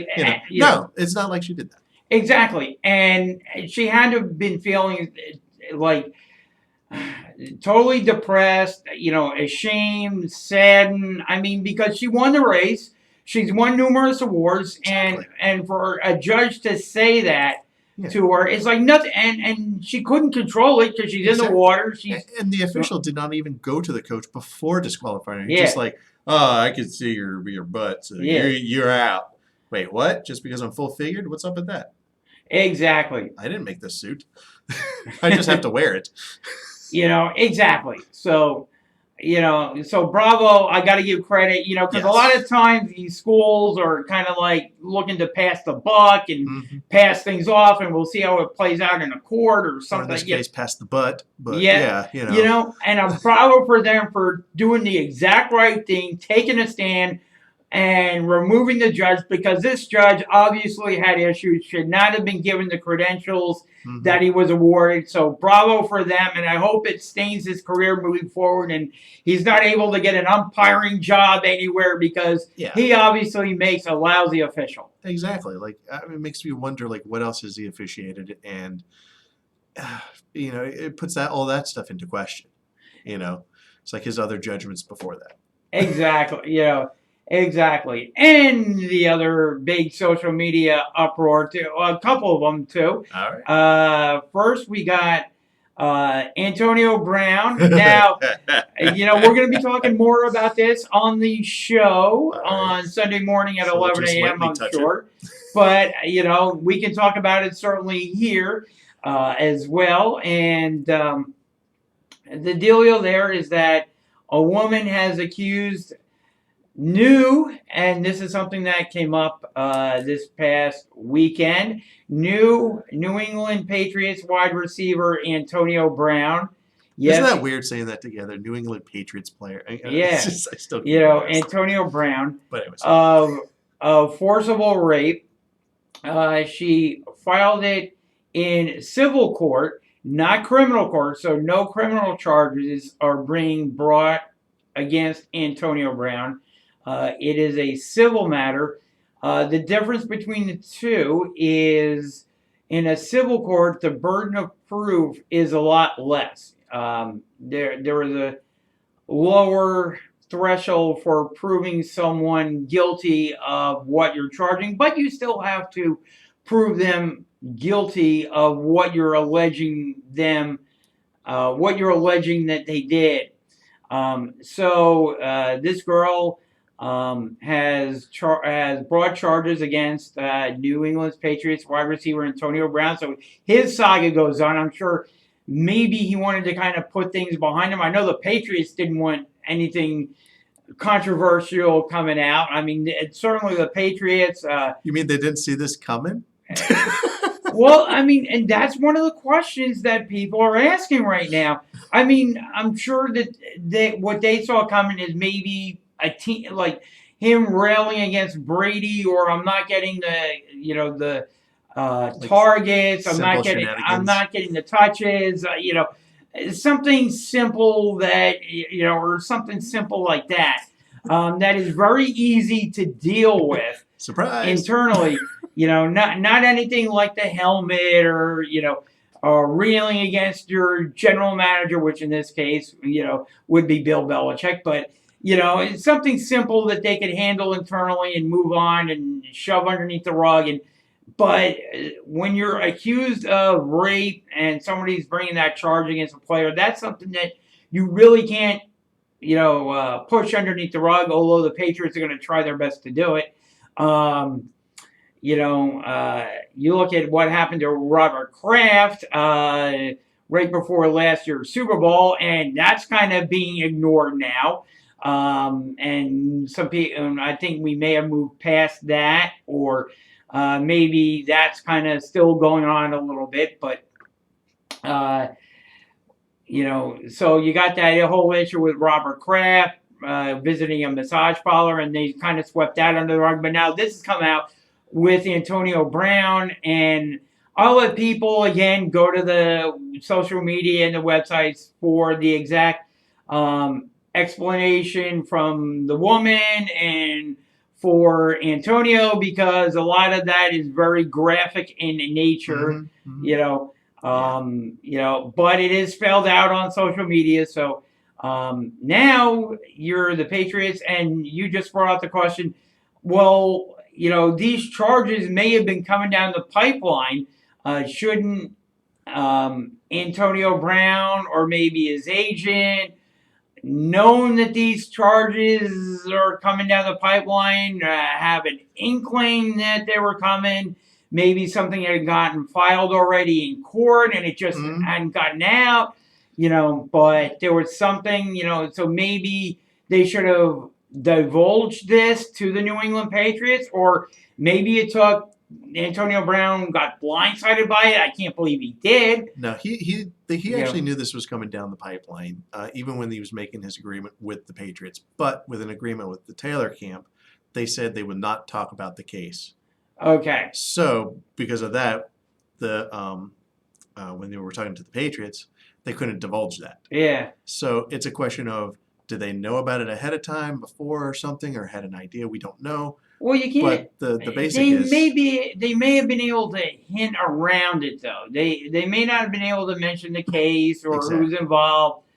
But it's more like, I might have something coming. Wink, wink. It's something like that. Yeah. Is that okay? Yeah, it's something. There you go. Okay, now they know now they know there's even more luggage that Antonio Brown's bringing with him to New England. Yeah, just not wings. Now, wings. I look at it, and I'm going to say this out loud. Yeah, boy. And I'm going to say that, and I'll say this on the show Sunday. I looked at what Antonio Brown said. I looked at what she's alleging happened. As of right now, unless she has more to bring to the table and more to come out. Now, the NFL is going to visit with her because the NFL is handling the investigation, not the Patriots. But the NFL representatives are going to are going to meet with her this coming week and get her side of the story in person so that they can ask her whatever questions they need to ask her. And get her side of the story, because they can meet with Antonio Brown whenever they want to. I think she's getting married this weekend or something. I heard something mentioned along those lines.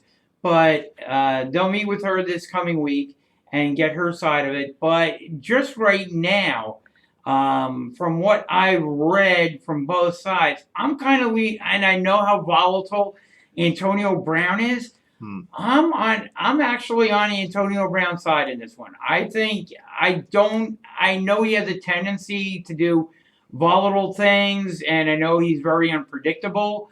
But I'm looking at, no police report to my knowledge has ever been filed in this case. And it's on 3 occasions, It's supposedly. on 3 occasions, supposedly. And, I can understand, and And she's I'm still very an sympathetic. associate, and I'm very sympathetic to her. Yeah, because it is hard to come forward with something like this. I mean, here's Antonio Brown. Here's a big star. And yeah, she's a gymnast too, but at the same time, he's in the limelight a lot. And Okay. you're going to be dragged in front and center in front of the media. That too. That's one thing that would freak you out. At the same time, I have to look at it this way. 3 occasions. I could see once and then being afraid to come forward and then finally coming forward. But you're talking about 3 occasions. Now, was she put into those situations not on her account, or did she put herself into those situations? And especially with Antonio Brown's camp saying, no, they were in a relationship. Yeah. They had a relationship. Exactly. So, and she's going, no, it wasn't. Well, 3 times as opposed to once. That it's hard. It's hard. And that's what has me skeptical on, because she knows he's making a ton of money. He signed a contract with New England for 1 year with an option apparently for next season as well. So she knows he has a lot of money, and he's going to be making even more money going forward if he behaves himself. Yeah. But obviously, this happened before the deal was even signed or even going to the Patriots. So it's not like incident. I don't know when she filed the charges, though. Well, the charges, yes, but the incidences took place before that. But okay, I could see what you're saying. What I'm saying is the incidents happened before that.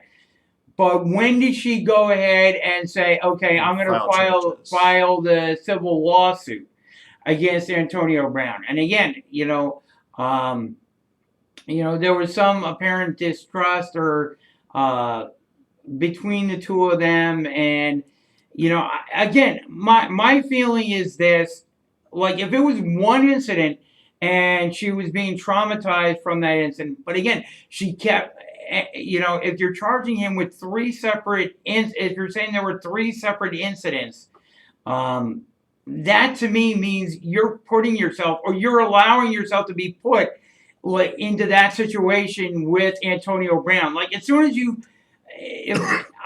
again, I've never been raped, or anything like that. I can't imagine the what rape victims go through, and my heart goes out to anyone that has ever had that experience done to them. But my also feeling is, if you had that done to you, you're not going to be around or allow yourself to be put, like, as soon as you hear his name pop up, or as soon as you see him across the room, boom, I'm out. Take me out of here. Take me home. I'm done. Let's go. Exactly. You're not going to stay around. You're not going to hang around. You're not going to allow yourself to be in his presence. Situation. Yeah. And sometimes Yep. it could be, and this is what I was going to ask, because I brought up the police report. I'm kind of skimming through because I was looking for the date itself. When did Antonio Brown sign his deal with the Patriots? Patriots was just this past weekend. This past weekend? Yep. Okay. This was supposedly filed September 10th. So yeah, it was, or like last weekend. But he had a lucrative contract even before that. Yeah, so he was filed after the fact. So yeah, so he had a lucrative contract going with the Raiders and with the Steelers. He, being one of the highest paid wide receivers in the NFL. So, he hasn't been hurting for money for quite a while. Yeah, and probably not. But we'll see what after this. I mean, but yeah, it's a little odd. And I mean, I haven't really read what she's saying in here yet, but I'll wait before I make any opinions on this, because I want to see what she says happened, how it happened, like how did she get into those situations before I say anything. So maybe this Sunday, maybe I'll be able to chime in a little bit more if we talk about it. Gotcha. And apparently he will be playing. Antonio Brown will be on the field for the New England Patriots. He will dress. How many plays he gets in is kind of up in the air because, he's having a lot thrown at him, I believe, really quickly. And the thing with Tom Brady is he likes precision. He doesn't like receivers freelancing. He doesn't like receivers not knowing where they're supposed to be and what they're supposed to do on a given play. He likes, if this is the play out that's called, I expect you to be, if I say you're running a 10-yard out, 20-yard out, I expect you to be exactly where you're supposed to be. So when I throw the ball, you're there and it's a completed pass. And he gets very frustrated and very upset real quickly when a wide receiver isn't doing what he's supposed to do. So they may give him a select number of plays rather than the whole playbook and kind of build him up slowly. Mm-hmm. I mean, That way, I could see that, but what if you have to change the play? Factors happen. We all know. Yeah. Oh yeah. Defensive switch players. Show you one thing, but actually do something else. Yeah. That may be something that I would suggest a defense do if they see Antonio Brown on the field, just to see if if Brady will all or will out to another play. Because if he does, Antonio Brown may not know it. And then to me that would be on Brady, because if you're going to put Antonio Brown on the field and you're Tom Brady and you expect Antonio Brown to know that particular play, then that's the one you got to run. Right. And just kind of deal with the consequences of that, even if the defense shows you one thing but actually does something else. And that'll be something to look for in the game with the New England Patriots this coming week too. Yeah, I'm actually looking forward to that, to see how that's going to play out. I really am. Oh, so am I. And just seeing how the offense operates with Antonio Brown on the field and Tom Brady there, and already people are crowning them Super Bowl champions as long as Antonio Brown stays on the field, and Well, he might be led away in handcuffs, so we'll see how this goes. He could. Yeah, he could be put on the commissioner's exempt list. That's what some other people are talking about. Is you don't have to play him, put him on the commissioner's exempt list. But then, how long do you put that on? When he's been accused of nothing criminally.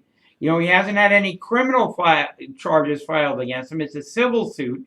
So how long do you keep him on there? Do you keep him on there all season? Do you keep him on there until the suit is settled, when he hasn't been charged with anything criminally?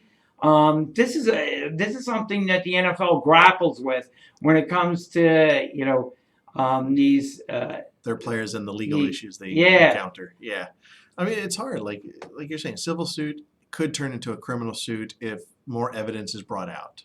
That's how I see it. But that's if they can get past the civil suit first. Exactly. And, but I'm going to be, as you said, we're all going to be watching the New England Patriots and Antonio Brown and see how that filters out. And now we've got the New York Jets quarterback coming down with MRSA, and he's going to be out for a while. I think it's like 3 or 4 weeks, 3 weeks to a month, that he's going to have to deal with his MRSA. Sam Darnold has come down with, or mono, not MRSA, mono. I'm sorry, I correct myself. He has mono. Okay. He's going to miss, he's already been rolled out for this coming Monday night's game against the Cleveland Browns. You had their star running back go in and have an MRI on his shoulder. He said it was negative. He's going to be playing in the game Monday night, but you don't have the Jets quarterback Sam Darnold, and now what looked to be a really intriguing game because the Browns got walloped last week. That's true. And they're going to want to get back on the winning side of things and show everybody exactly how good they are. And I'm sure they had this Monday night game circled on their schedule for a while. Uh, being on national TV, being the standalone game. Hey, we're gonna come, we're gonna show up, and we're gonna show out. Odell Beckham's gonna be able to show the Giants what they gave up. Jarvis Landry, a whole 9 yards, and now you have the Browns are probably going to do that. They're probably going to whoop up on the Jets because they're going to be playing their backup quarterback, and it's probably not going to be as much of an interesting game as everybody thought it was going to be at the conclusion of the games last weekend. So I'm just upset, and I didn't want to say this because I know we root for the Eagles, but you know my feelings on this. That my guy is out, and I am so upset at this because I think there's a curse, and it got passed. You think so? I think so. I mean, I'll just say it. Okay. I think the curse of Carson Wentz went to Nick Foles. It could be. Because not only is he out for the rest of the season, but he did it on a touchdown pass, no less. He did. He drove that ball in there, and look what it cost him. What is it? Which one was it? Is the left? Clavicle. Clavicle, that's right. I always keep getting the clavicle mixed up with a different word. But, I'm like, yeah. So he breaks that, and it's like, oh, my God, he is now out. This is not good, especially since I had him in my league, or the Jaguars, to win that game, and look what happened. Yeah. And our best wishes, thoughts, and prayers, go out to Nick Foles for a speedy recovery because he is revered in the city of Philadelphia, bringing the Eagles their one and only Super Bowl victory. Exactly. And let's not forget that. Exactly. Foles did. Yes. Just Foles. Well, who's never been hurt ever in his career. Well, he had some other injuries too, but nothing that took him out for an entire season. Well, no, and until now. The curse has moved. But I mean, and the Jaguars went out, spent a lot of money because the Jaguars looked at it. Maybe we have some other holes on our team, but with Nick Foles, we can go out and we can be a competitive team. Maybe within our division, maybe we can compete for a division title, get into the playoffs that way. But I'm sorry, without Nick Foles there leading the charge, I think the Jaguars are now done for the season, along with the New York Jets. I mean, if they somehow pull it off, I'll be surprised, but no. I just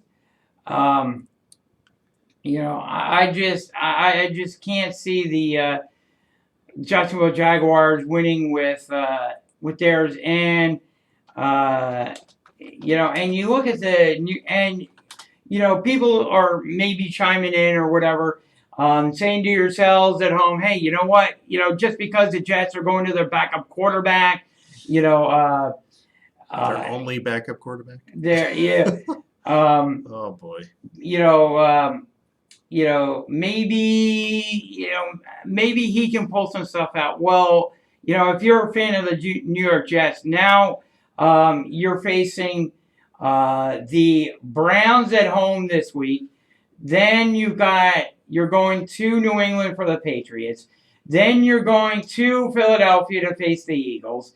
Then you've got the Cowboys coming in.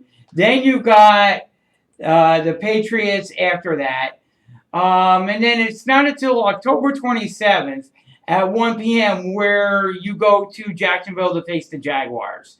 Mm-hmm. So realistically, at that point, let's see, they have one loss now, 2, 3, 4, 5, 6. You could be 0-6 by that, with 10 games remaining on your schedule. So it doesn't look too good. I mean, after that, yes, your schedule does lighten up a little bit. So maybe if you get, Darnold back, but now you're digging out of probably what looks like an 0-6 hole.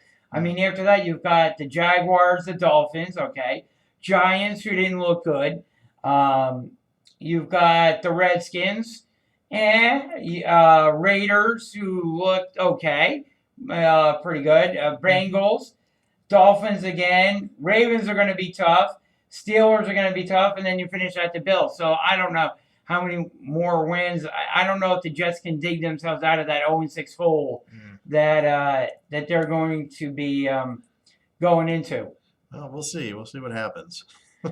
We will, and so we got the Eagles coming up on Sunday Night Football this week, and that's going to be a fun game to watch. They are playing the Atlanta Falcons in Atlanta, so Eagles are going to be traveling down to Atlanta to face the Falcons, and I'm predicting another win for the Philadelphia Eagles. But if you heard earlier in the live stream, Adrian Fetchu, the bitter bird, said that he is very concerned about this game, that it could be a game where the Falcons, who lost last week, definitely don't want to dig themselves out of an 0-2 hole.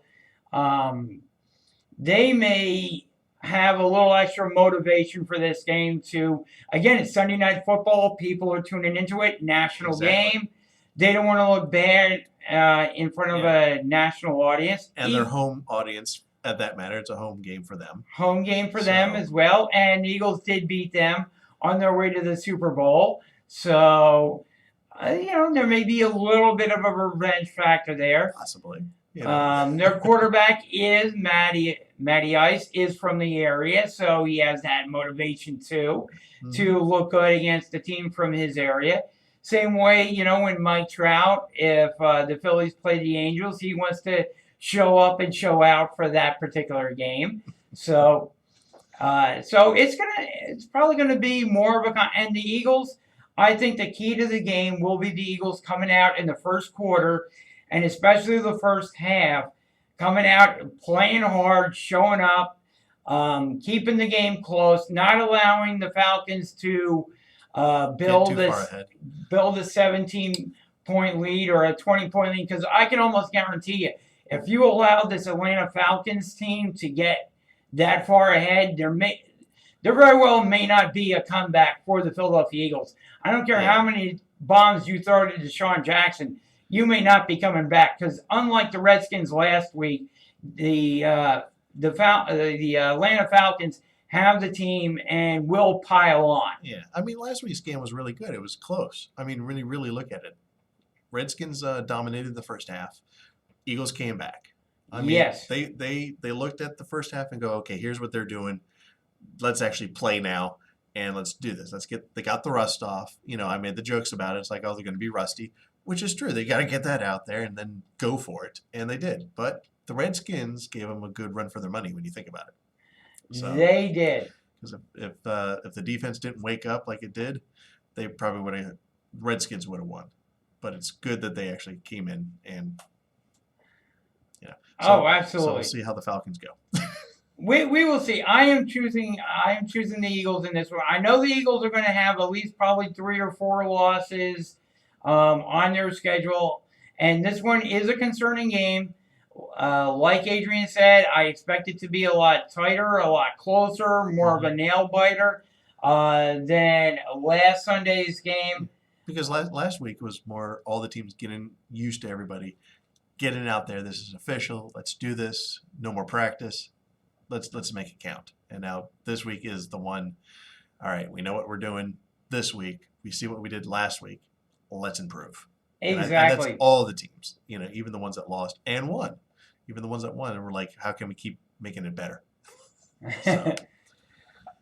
So as we always do, we like to mix in a little pro wrestling talk, because I can do it here on the live stream, and I can't really get it in on our show on Fox Sports Radio 920 The Jersey. So because it's an hour. It's because of an hour, because we mix in a lot of different things. Exactly. And, and do a lot of, fun stuff for the live stream. Oh, and by the way, this week on Fox Sports Radio 920, I'm going to be working on trying to get one more guest for the first half hour, but I can let everybody know who follows us here on the Sports Skillet live stream that this week at 11:30, we will have as our guest on the show from Giants Wire from the Giants Wire and all his great social media accounts. We are going to have Pat Ragazzo on the show.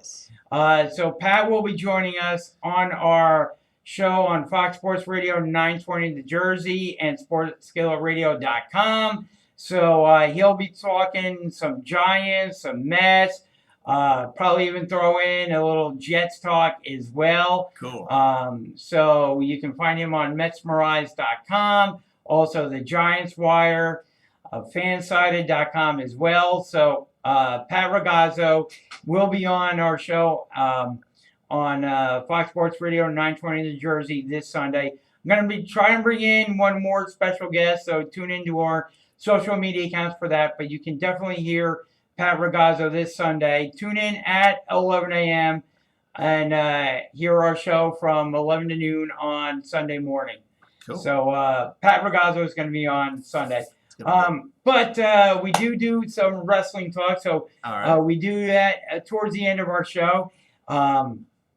So this coming Wednesday, I believe, will be the last tape. It's either the last tape show or the beginning of NXT going live on Wednesday nights. So the Wednesday Nights War are actually, I believe, going to be kicking off this coming Wednesday night. So the WWE is building towards that. And this is an advantage that the WWE has over AEW because they can kick off the war a little bit earlier and start building their audience and making people aware that, hey, our show is now live.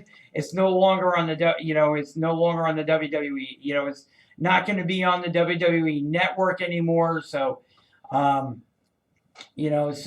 that's going to be interesting to see going forward. The battle is just starting to kick in a little bit. True, but the only thing I look at it this way: you go live, you have a lot more risk, too, because anything can happen.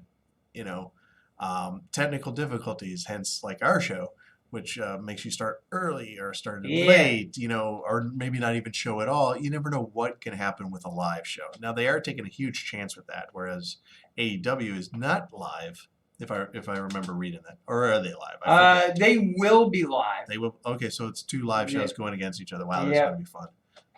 Yeah, oh, boy. They haven't been live to this point. They've only been doing like select pay-per-views. Right. Every couple of months. Kind of building the characters, getting ready for their live show. But again, you're going to be going live on TNT, and you're going to be springing things on an audience that may not be familiar with your product yet. Like some of the wrestlers, they will be. The Rhodes Brothers, Chris Jericho, etc. Because they've seen them on the WWE program. I was about to say Dean Ambrose, but yeah, he is part of AEW now. So he'll be part of that kickoff show in a major way, I'm sure. But some of the other wrestlers and characters on the show, they got to do a lot of storyline build up for them on that first show because it's like, okay, who's this guy? Yeah. How does he interact with the other guys? Yeah, but you have to look at it this way. That's the intrigue because people will want to tune in and find out. Like, what do they have? What are they going to offer? Like, who are these guys? Whereas the other show, it's live. Yeah, great. But we already know who you are. We know what you've already set up. You're just going to give us the same old stuff. Show us something new other than being live. Exactly. So I'm looking forward to it. I can't wait to see how they handle it. Oh, I can't wait. I'm going to enjoy that. I'm going to be flipping back and forth. And it's something, on Wednesdays that that people can look forward to, the battle. And I'm sure there's going to be, a big ratings thing. Who did better in the ratings? And, and this could, and NXT is a perfect show to go head to head with a competitor, in my view, because, as good as maybe Raw or SmackDown is, it's still, those two shows are still ultimately controlled by Vince McMahon. And there is occasionally a lot of I don't want to say buffoonery or something like that involved in the show. And I know Eric Bischoff and Paul Heyman are working on it and trying to build the shows up to be really good again. And they're doing a good job at that. But still, when the ultimate authority as to what goes out over the air is Vince McMahon, they still got to, even if he backs off slightly, he's still in control of the show. So it's like if he offers up his opinion and says yay or nay, something goes or. Yeah, he's got to let them breathe on their own, really. That's the only way the shows Yeah. are ever going to. But get out with there. NXT, that is Triple H's baby. He's in control of it. It's an awesome show. It's probably the best show out of all three brands. So, I think having NXT, because Vince McMahon is not part of it, it's all Triple H. So Triple H's competitive juices are flowing, especially when it comes to two of his former employees, Cody Rhodes and Chris Jericho, and Dean Ambrose, and and I'm saying Dean Ambrose so people know out there, watching, the character that's going to be in there. He calls himself John Moxley now, but if you don't know who John Moxley is, it's Dean Ambrose. That's why I'm referring to him there. But so especially with a couple of guys that he actually was employing not that long ago, to go head to head with these guys. And it's an iconic family as well, the Rhodes family and everything. That he wants to come out on top of this. But he knows they are going to battle him and battle him and battle him, and they're not going to go away easy. Exactly. So that is going to be so much fun to watch going forward. And something else to watch will be this coming Sunday. It will be the Clash of Champions pay-per-view going on the WWE Network. Since I got a little bit of time here, I'm going to make my predictions for the Clash of Champions. So here we go with that. We have the Women's Tag Team Championship, Alexa Bliss and Nikki Cross defending their title against Fire and Desire. And I am going to go with Alexa Bliss and Nikki Cross in this one. As much as Fire and Desire may deserve getting the championships, I just can't see a title change here in that match. So I'm going to go with Nikki Cross and Alexa Bliss. And they also do a lot of really good promos. So I don't think the WWE is going to want to take the titles off of them and put it on Fire and Desire. I just don't see it. I mean, especially since they brought them together into a union type thing. So they don't want to just destroy that right off the bat, Exactly. So. And then we got the New Day defending their SmackDown Tag Team Championship against the Revival. Now, Revival are former champions. I actually would love to see them put the tag team titles back on the Revival. I think the Revival are a really good tag team that the WWE has kind of misused. Recently, they've had them coming out with Randy Orton and attacking Kofi Kingston on TV, kind of playing second fiddle to Orton. I would love to see the titles go on there, but I think the New Day is going to retain them in this matchup. I don't know what you think, Jeff, but it's tough. I mean, you never know. I mean, former champions, new champions, going back and forth. That rivalry, they could win it back this time, and then the next pay-per-view they take it back, and just have this like table tennis thing going on. So you never know. And the New Day doesn't really need the tag team championships because they've got their following. They're one of those teams they're one of those people like a Randy Orton or like the Undertaker who came out on SmackDown this week, or they've or like an AJ Styles or somebody. they've got their following. They don't need a tag team to brand them, whereas the Revival do. I think the Revival could really be helped by winning the tag team titles. So I would be thrilled if the Revival won this match. I don't know. Um, I don't know if Or do you think they're going to do a surprise on everybody? Like you think they're going to win at the last moment, then something happens. they could. And the other thing too to remember is in a couple of weeks at the very beginning of October, SmackDown is going to Fox. Mhm. So this may be the last pay-per-view to set things up.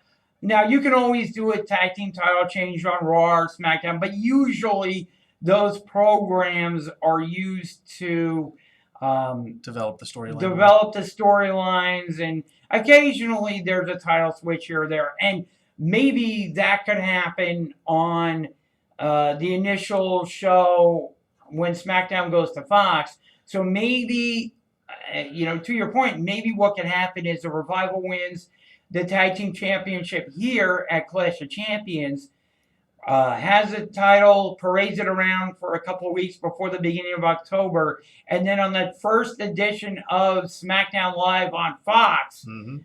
they defend their tag team titles against whomever it is, whether it be the New Day or another tag team, and that's when they do the switch off of the Revival and brand SmackDown with new tag team champions. Maybe they Yeah. do something like that, which would be really cool on the opening edition of SmackDown Live on Fox. And that would definitely open up the storylines of like, can they make their way back to reclaim their title throughout the entire season, Yep. and then, the maybe a next big pay-per-view. WrestleMania or something like that. Exactly. You never know.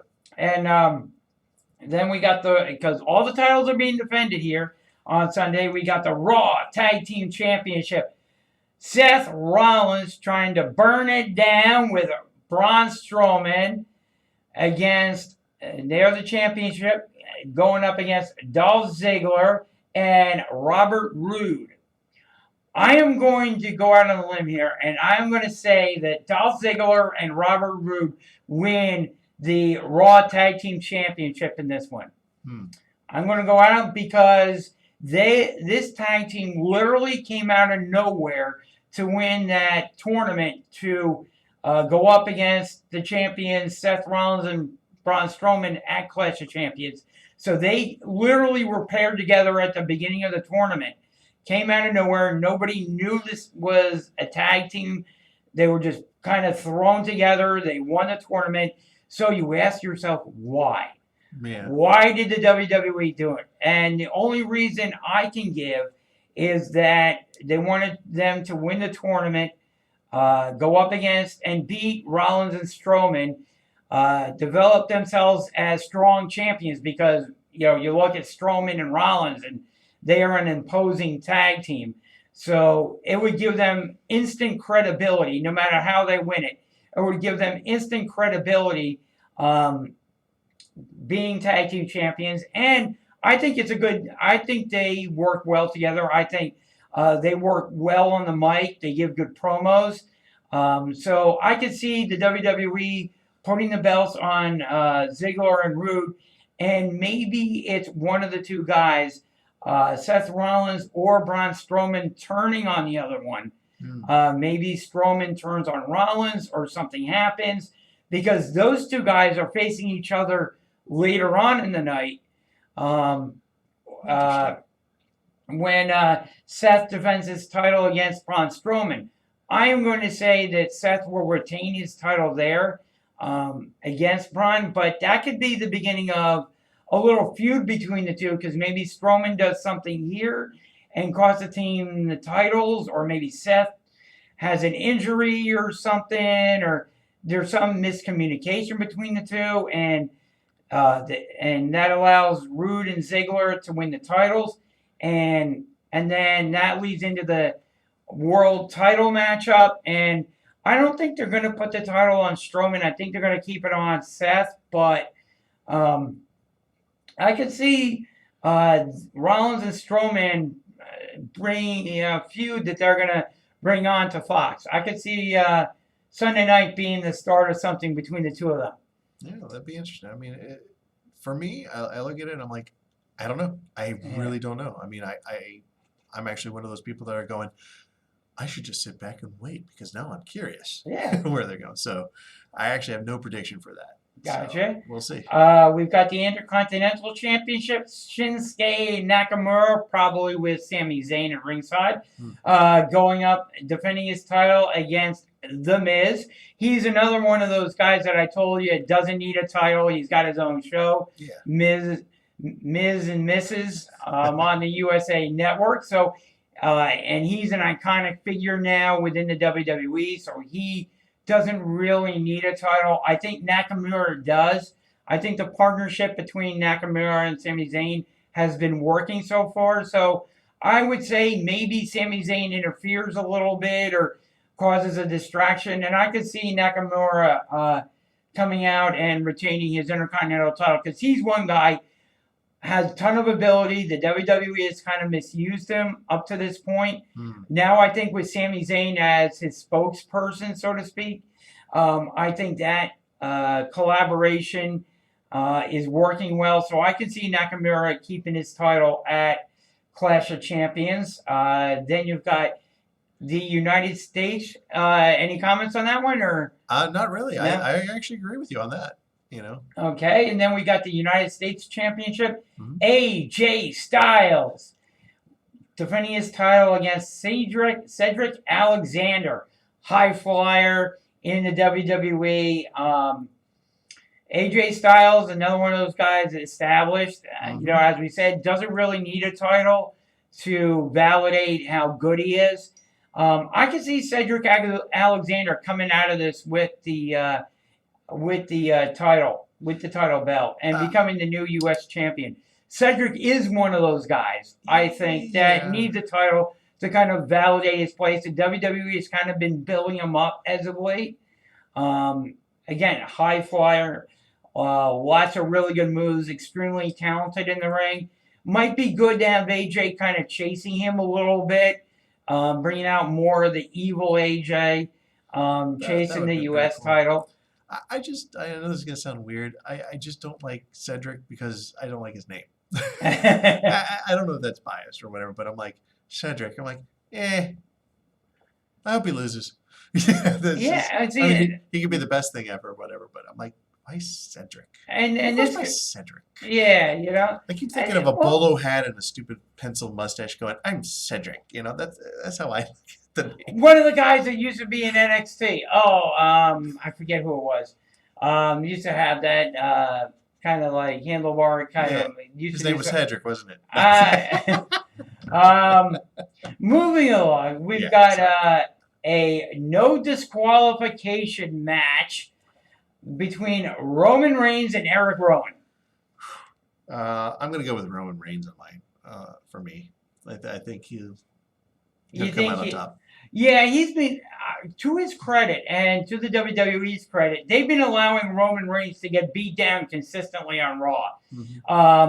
Every time now I know Eric Rowan, and they're building him up. They're taking him away from Daniel Bryan now. So he's out on his own because he attacked Daniel Bryan. So they're building Eric Rowan to be this beast. You know, maybe the new monster in there. The Destroyer, you know, and I know that's kind of what they're building him up to be. So it would help his character development if he would get the win over Roman. But I just don't see, with the amount of times that Rowan has been beat down, unless they're going to somehow continue this going forward and build up to the next pay-per-view, you know, into something else. Who knows what type of stipulation they may throw on it.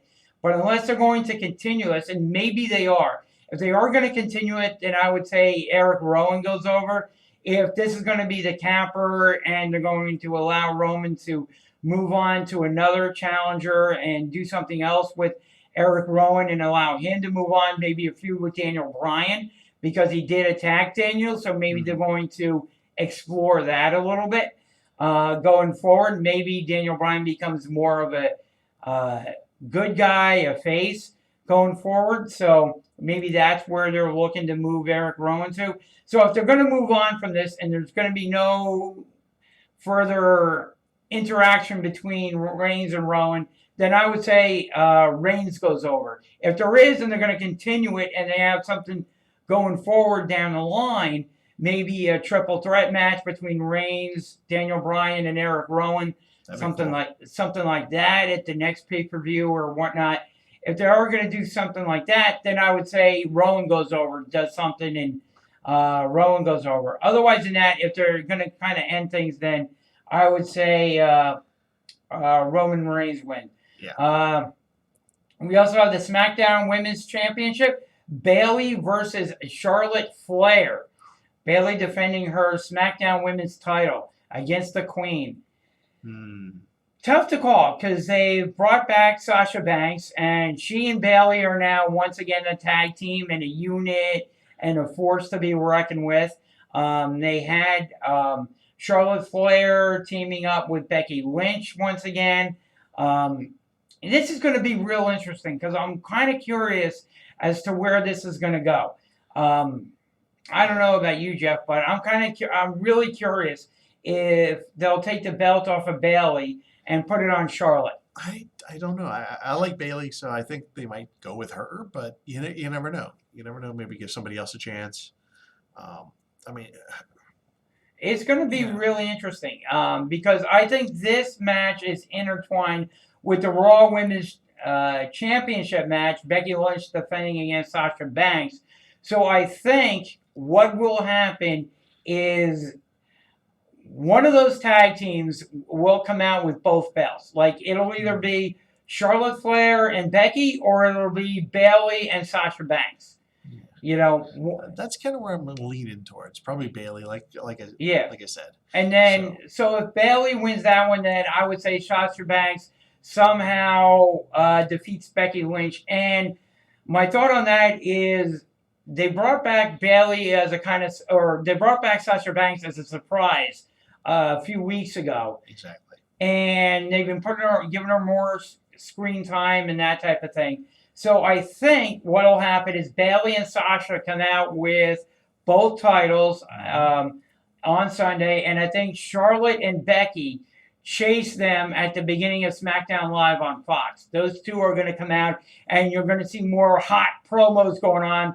We are going to take over. We are going to take over both programs. These are the promos that Becky and Charlotte are going to be doing. I'm going to get that belt back. And it could be by. Bayley could show more of a heel persona in this one. Maybe a pull of the tights, hitting her, with a chair when the referee's back is turned. More of that heel persona comes out. Yeah, that'd be interesting to see. Or they help each other out. Yeah. I can see that too. Sasha comes out in Bayley's match, or Bayley comes out in Sasha's match, and the two of them work together. Or it could be one of those things where one is a heel and one is the face, and they don't play off each other, and then maybe some big conflict later on or something with these storylines. Yeah, that's the thing I'm curious about. That's why I'm sticking with Bayley. Gotcha. WWE Championship match: Kofi Kingston defending against the Viper Randy Orton. I'm going with Viper. He just has a cool name. I see where you're coming from, but I'm going to say Kofi Kingston retains it. They're going to want him representing the WWE with the belt, with the SmackDown title as they go on to Fox. So I think in this one, it's going to be a really good match. And I could see Randy really beating down Kofi, but the way they've kind of played out the storyline, I could see Kofi coming away with yet another inspirational victory, this time against Randy Orton, and then taking his title onto Fox Sports. All right. Yeah, we'll wait and see. And then I said it before, we've got Braun Strowman, the challenger, trying to get the WWE Universal Championship away from Seth Rollins. I think for some reason Braun's going to do okay in this one, but I think somehow, some way, Seth Rollins is going to come away with the win. Yeah, definitely. I mean, we'll see. We'll see what happens with that. You never know. It could be a complete 180. Who knows? It could be. I mean, I wouldn't be surprised if they put it on put it on Braun. But all things considered, I think I think that Seth Rollins is going to come away with this one, by hook or by crook. You know, I think he'll come away with it. Let's see what we got. There we go. Just rearranging, doing some house cleaning there. But so I can see it's almost 3 o'clock here. We've been Yeah. on the air for quite a while, Yeah, we talking have. about a lot of different subjects. We hope Yeah. everyone out there has enjoyed this edition to the Sports Skillet live stream. We've had a challenge thrown down. Oh yeah. I Oh, will yeah. mention it on the show on Sunday. Yep. And When we have a full house, and we have that singer in the studio next to us that I've never heard of, but apparently everybody else has. I've not heard of it, so I don't care. Uh, And just to throw it out, thanks to Mark for coming into the studio today. That was awesome. Absolutely. We that's always great. love having new guests in the studio. We like having, as always, we like having Mike Nebbia in the Mhm. studio with us. I Absolutely. know he has to drive a long way, on Fridays to get here, and I know that he's pressed for time. And unfortunately, like I said, I apologize to Mike and everybody else, listeners out there, everybody involved. We had a few technical issues that we resolved before the Beyond our control. beyond our control that we looked at everything, we apparently got everything resolved, so we are good Fingers to go. crossed. We are fingers crossed, good to go. But I think we had a great show. Absolutely. I this think week. this was one of the better ones. I think so too. Yeah, definitely. We will have the show up, so if you missed a portion of it or you only want to rewatch a portion of it, it'll be up on our website Absolutely. in the not too distant future, within a day or so. Uh-huh. And so with that, we will bid everybody adieu. We want to encourage you to follow, like, share all our stuff on our social media accounts. Just do a search for Sports Skillet and we will pop up. Absolutely. You never know who we're gonna have in studio and on the telephone lines from week to week. So stay tuned to our social media accounts for that. You can also go to our website, sportsskilletradio.com.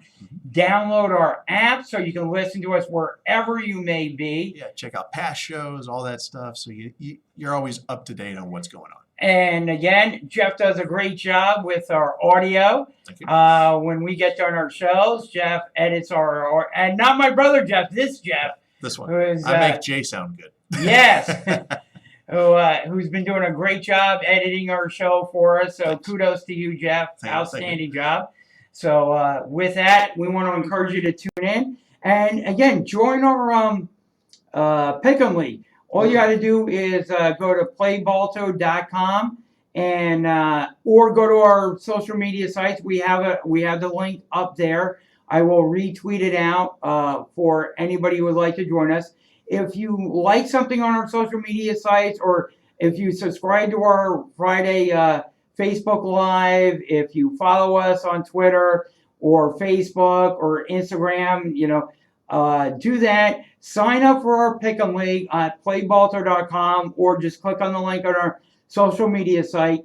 Join our Pick'em League. And what I will do is send you a link so you can also then go into the Joe Montana and Jerry Rice League and literally pick games against those two Hall of Famers. Absolutely. Do you think you can outpick them on a weekly basis? And if you finish first in that finish slightly, not first, you don't have to necessarily beat Joe Montana or Jerry Rice. Just have to come out on top. Just have to come out on top, and that's all you have to do. And if you are able to do that, you pocket a cool $2,000. Exactly. And Lord knows I could use that. Everybody can. Who can use it, So, again, we encourage you to do that. Have some fun with us. Tune in here every Friday afternoon.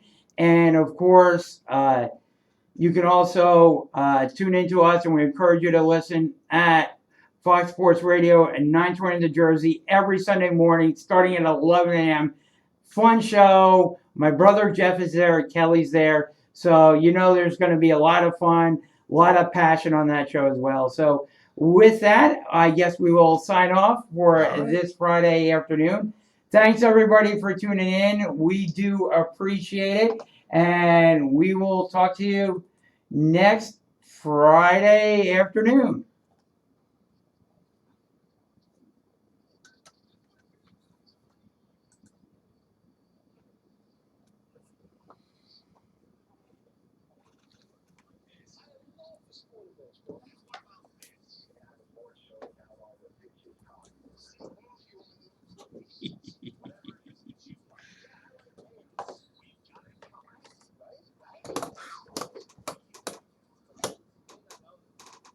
Oh.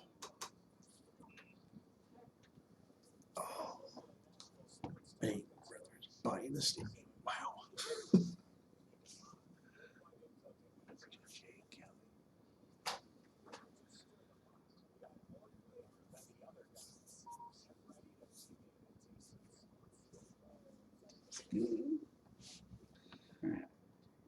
I love that sound bit.